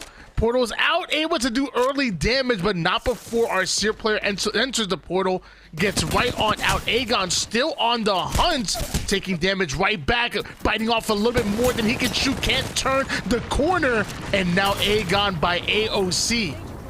Left with just 2 players. The smoke is out, blocking the line of sight, and even with the bang ult, I thought they might be able to play the res, but a little bit of a safer route just to retreat here. Aegon really needs turns back in play. Unfortunate for turns, that's twice now that he's been caught a little bit off guard. They're gonna have to try to get him back in this one somehow, some way. But it looks like they're just gonna play this one out as a duo for now, and that's a great sign for Team Mike and Ike in first place overall. And turns is the IGL in these instances, so we were talking about, hey, do we go back for this banner? We've made those mistakes in the past. This time they're going to slow play this one. We talked about Revenant earlier. We saw Tyson going and utilizing that. We're asking for some Octane to go with it, and here it is, the Revtane combo. But this is 2R1C that you're dealing with. It's not easy to push. Yeah, instead of Tyson, this time it's going to be VKS flying right in, and all of them being sent right back to the totem, but they're still comfortable enough to push back up. A little slow on the push here. And with that, 1 player goes down, make it 2 from the third party. VKS thought they had a great gunfight coming in, but looks like they end up being put in just a rat situation. It's Aegon actually doubling back for the third party, so hold on. So now we have Aegon, 2R1C, and I guess what was left of VKS, they're gonna loot up. Aegon to go back for the banner. They have plenty of time, and they're just hoping. They're just hoping that 2R1C push out with enough time for them to grab that banner, and it looks like it's not gonna happen. So they're gonna back right on down. Love the thought process by Aegon right there. Retreat, wrap around, go back for banners. No man left behind. But they also didn't account for VKS coming out of nowhere to try to grief. And they learned their lesson from the previous game, right? They have to back off. They have to play this safe, especially under the circumstances. If this team gets eliminated here, that's the points that they could potentially gain. Keep in mind, they got 3 points from that initial 50-50. They were 13 points behind where Mike and Ike is, so that's 10 points to make up. They can definitely do that with a couple more kills and some placement, but Mike and Ike has to play safe here, Tony. They have to play discipline. And if they can do that, they're going to be walking away with that Season 6 crown. And you know they would love that, especially in Season 5. They were on the verge of almost not making it in. They would have had to fight through the relegations. They kept their partnership. They kept their squad together, and they've made massive improvements. Yeah, the great thing for Team Mike and Ike is the fact that it was Team 2R1C that Team Aegon were chasing. I feel like if it was any other team, Team Aegon are able to beat them out as they're chasing them away, because they did have a favorable position. They weren't third partying, but they just happened to run into one of the best teams, if not the best team in the lobby. So really fortunate for Team Mike and Ike who end up thriving off of that, but they're still a duo. They can still survive out. Can't say the same for our solo player.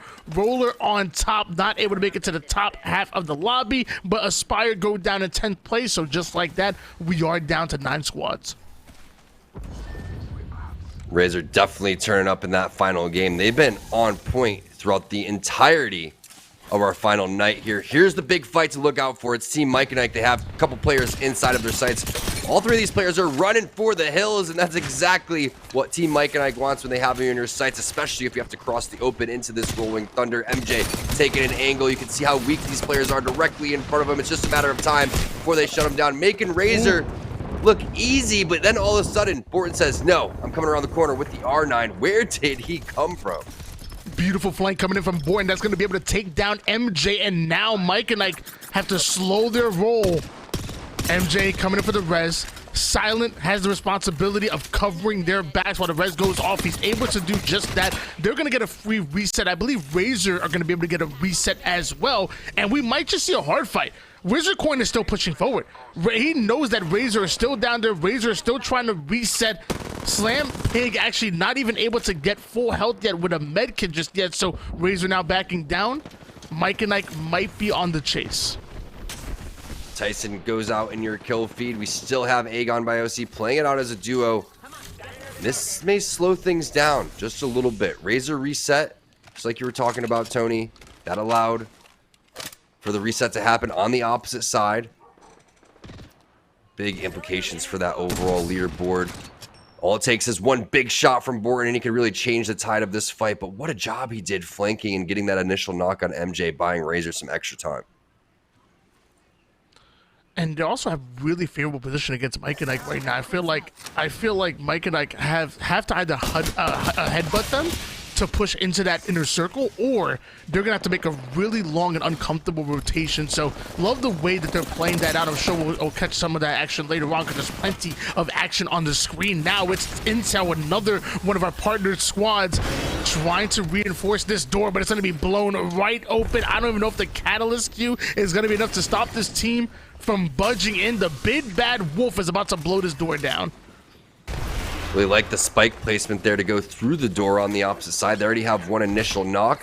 As you can see, the thirst happens, and that possibly opens up an armor swap. While Icy gets out damaged heavily. It's Matt with the R9. 2-on-2 situation now, as it looks like potential third party, or are they just that good that it looks like you're fighting two different teams as Team Intel takes on over towards the high ground? Good head glitch angles being used from Flinzar. The armor swap came in from Jet. One more player remains, but that's not the weapon that you want in this type of instance. You want to hit the reload there, and he gets it at the last second. Internerd Gaming getting dropped by the hands of Team Intel, and wow, what a close fight.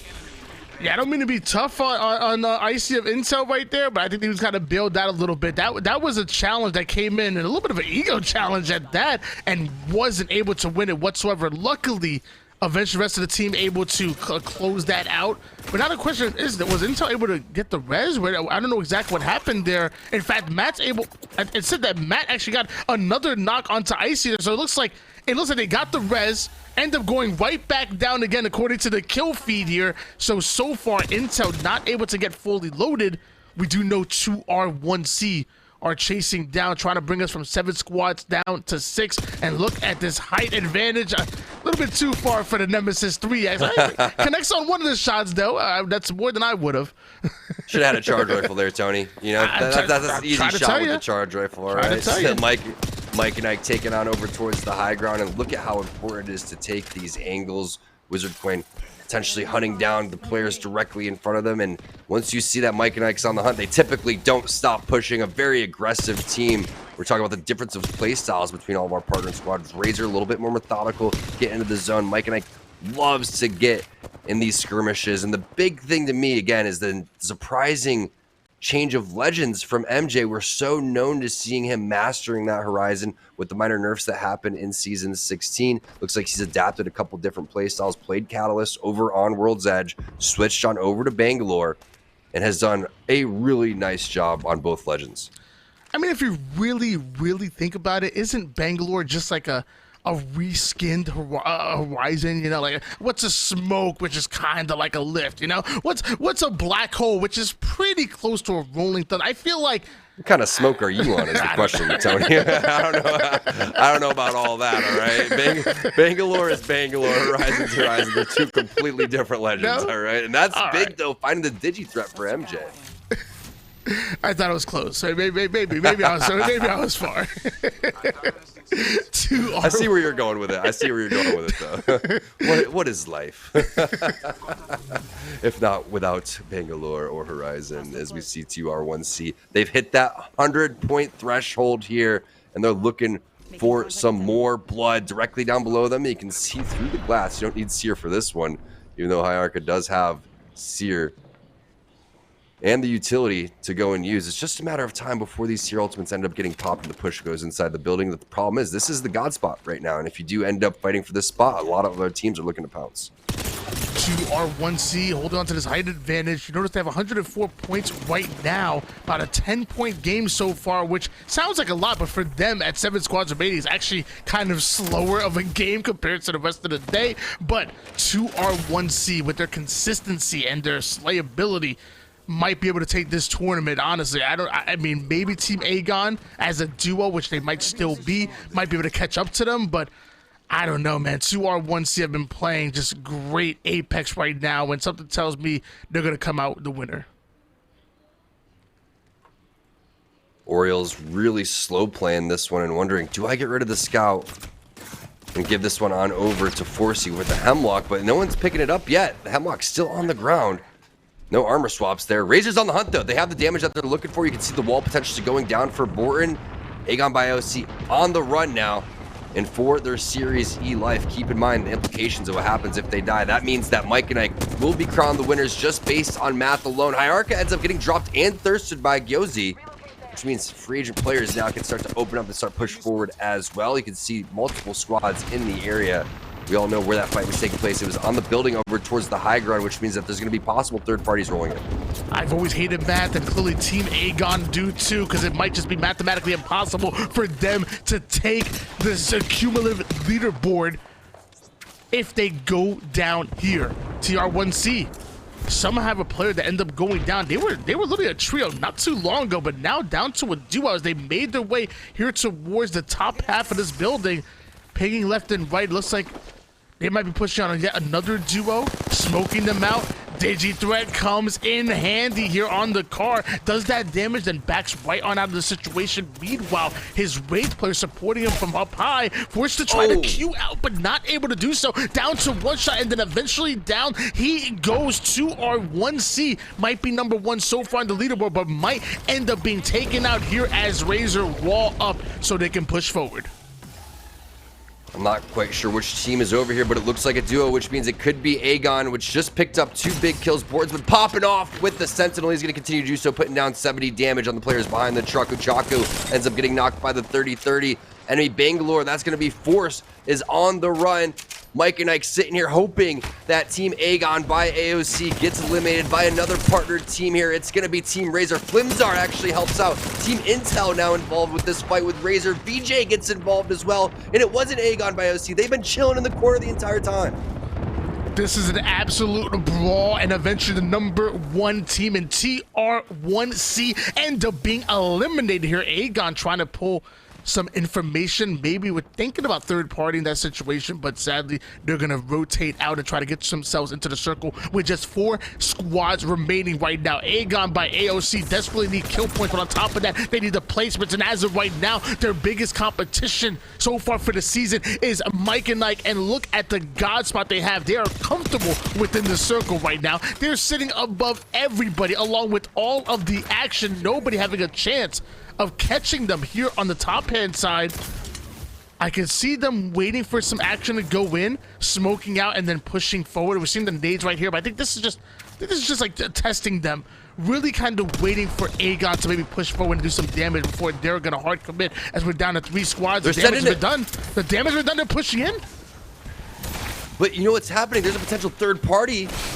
If Aegon by AOC comes in, they could potentially steal this one. MJ gets aggressive. They've healed now at this point. While that was going down, Aegon has made their move. That is a crazy play from MJ. He drops to the very bottom of the building. They're going to go and lock down the low ground. They're inside the next zone. We have a 3-team stack here. 2 of our teams are first and second place right now in the overall leaderboard. I am so glad I don't have to do this math right now in my head. But one thing's for sure, if Mike and Ike wins this game, they win Season 6 of Series E. At one point, Aegon were only down by 10 points. But it's been far between then. Didn't have the best Game 5 performance and looking to make it up here right now.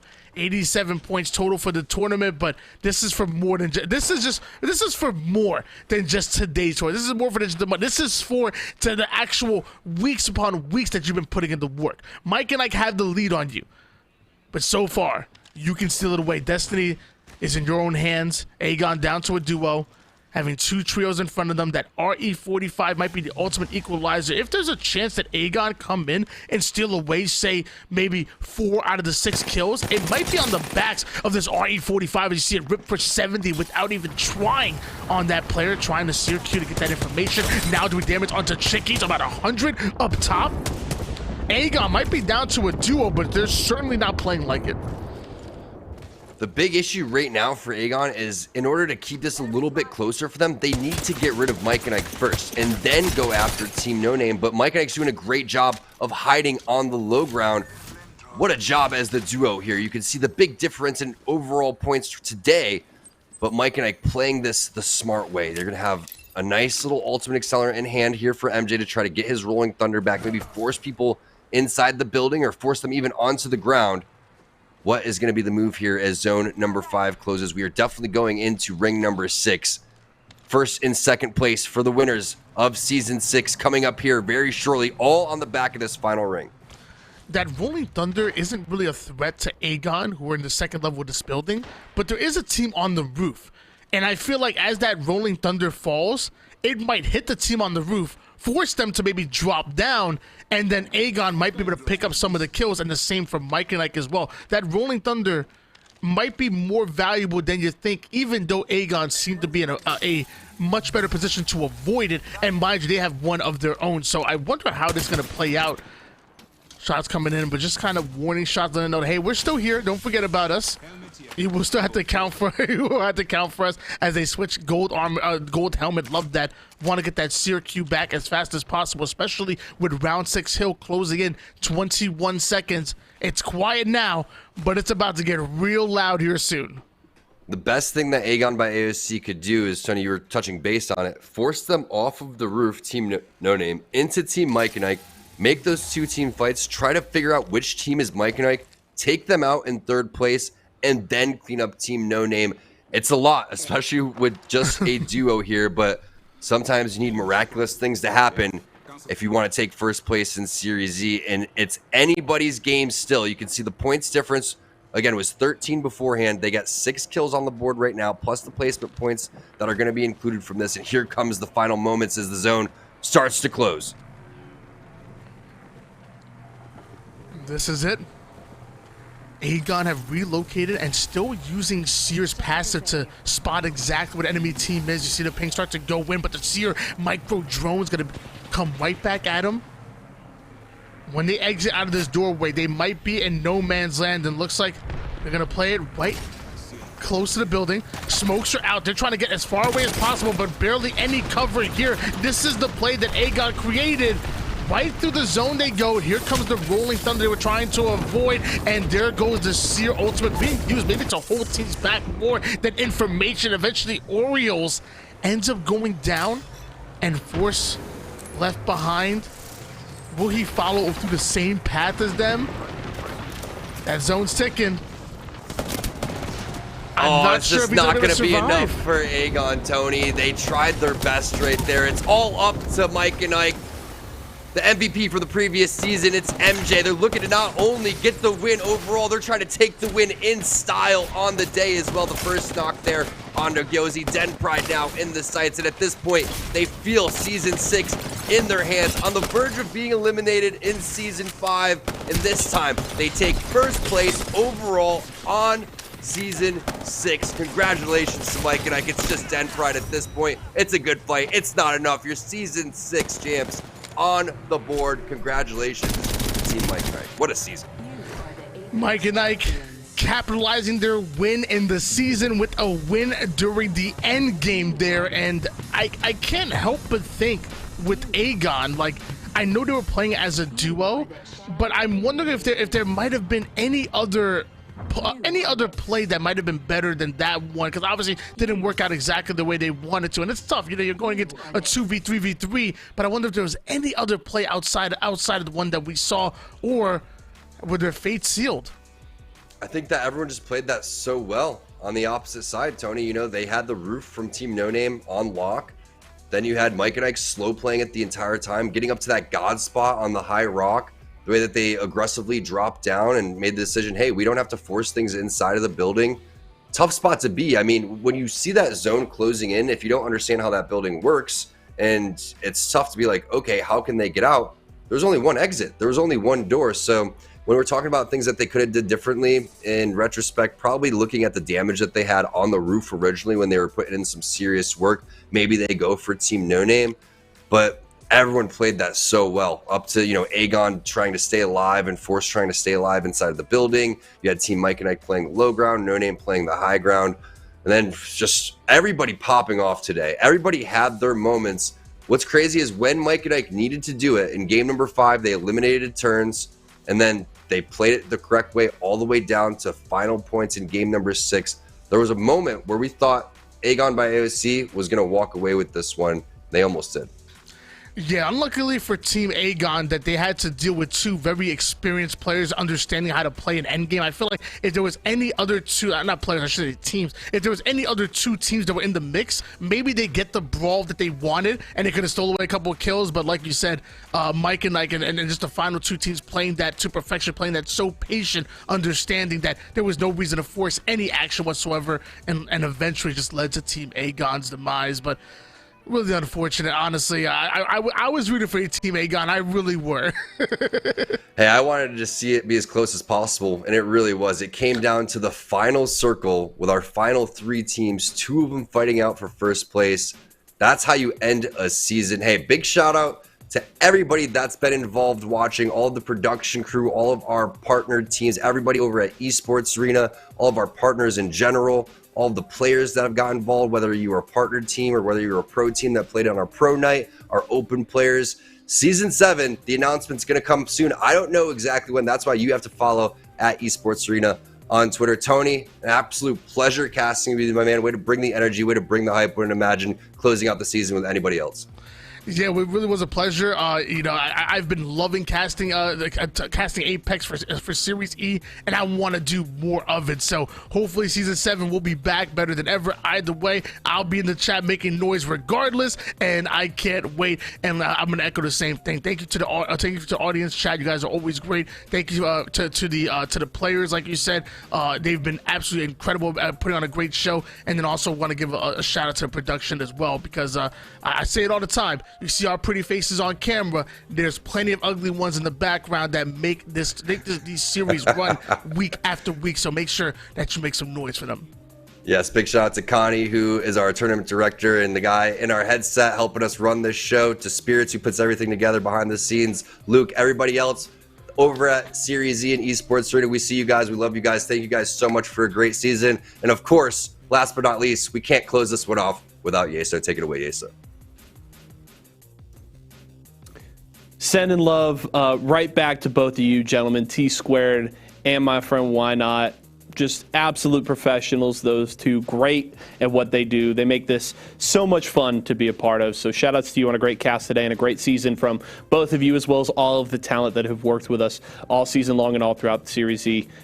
Zephyr, Dia, Vicky, Kitty, and more. We have an incredible wealth of talent that we get to work with, and it's so much fun to work with all of you. So thank you so much. Folks, Mike and Ike are your Season 6 Series E champions. They grab the win here at the end of the day. They don't take the overall win because 2R1C were absolutely crushing the lobby and winning half of the games today.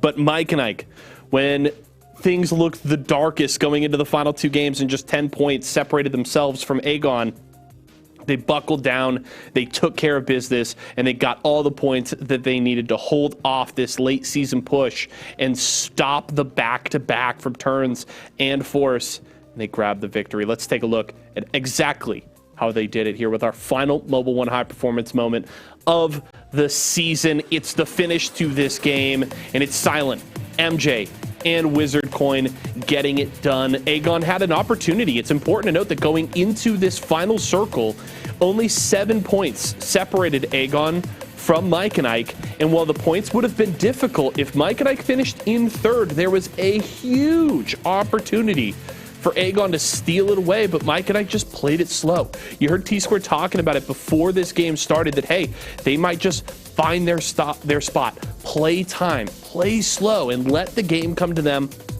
Mike and Ike did exactly that. They understood the exact position that they were in, and they played it to a T. They clean up this fight, they clean up this game, and they clean up this season. And now MJ, Silent, and Wizard Coin are your newest Series E champions.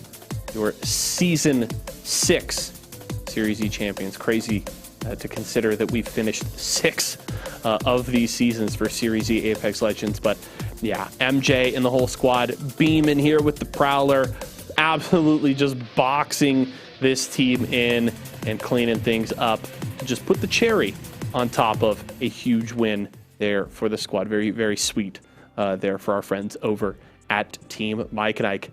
And that's it. Let's take a look at the Mobile One leaderboard. Let's see 2R1C at the top. No surprise there. They hit the triple digits here with their Game 6 performance and finish at 105. Aegon with the second place here tonight at 87. And FA players round out that top 3. Razor with another solid showing here. They finished the season strong. Unfortunately, not quite enough to jump up into second or first place on the overall leaderboard, but they still showed up strong. And Mike and Ike doing just enough here today. 39 points there at 7th to capture that title.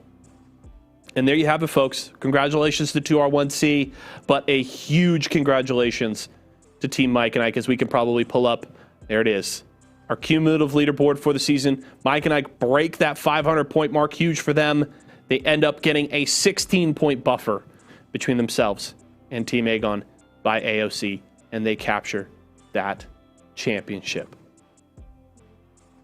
And as we come back here into the studio, it's for the final time here in Season 6 of Series E Apex Legends. We have a new champion. We've got more action to come later this week, but the end of another journey here with all of you. So thank you so much to all of you for your continued support. Much love to all of the players, partnered and otherwise, that have come out to compete this season, whether you're a pro squad in ALGS coming to compete on Pro Nights, the open squads coming through to compete with our partnered squads. Of course, all the partnered players. It has been a pleasure to continue to follow your journeys and your battles to learn and grow and try and succeed here in professional esports. It's so much fun to watch, and just to get to be a part of telling your stories is so much fun for myself and everybody here at Esports Arena. So thank you so much for that. A reminder that, of course, we finish out Season 3 of Series E Guilty Gear Strive tomorrow, which is going to be incredible. Look forward to that. And we wrap up the inaugural season of Series E Multiverses this Friday. So you're not going to want to miss out on any of that. Make sure you're here at 4 p.m. Pacific time tomorrow and Friday to enjoy all of that fun here with all of us. It's going to be a great way to close out another wonderful season of Series E. And thank you so much, folks. Just, last words from me. The 5 seasons now that I've been here at Series E, and it has been a blast. And, I can't wait for next season, what new things will come, players or otherwise. I can't wait to see. But it's been so much fun for me to get to be a part of this, and I'm thankful that I'm still here, and I will continue to be as long as Tyler allows me. But thank you so much to all of you for your continued support. For myself, the entire live broadcast crew, everybody here who works so hard to put on all of these tournaments and shows and all of that. Shout out to Connie, Eddie, Steph, Fizzy, James, Luke, Frank, Tyler, Travis, Blaine, Kyle, Dreidel, everybody here at the Esports Arena team. Love you all. Thank you so much, guys, for being just the best place to come to work week in and week out. But that's all from us, folks. We'll see you tomorrow. Have a wonderful night, and thanks for watching.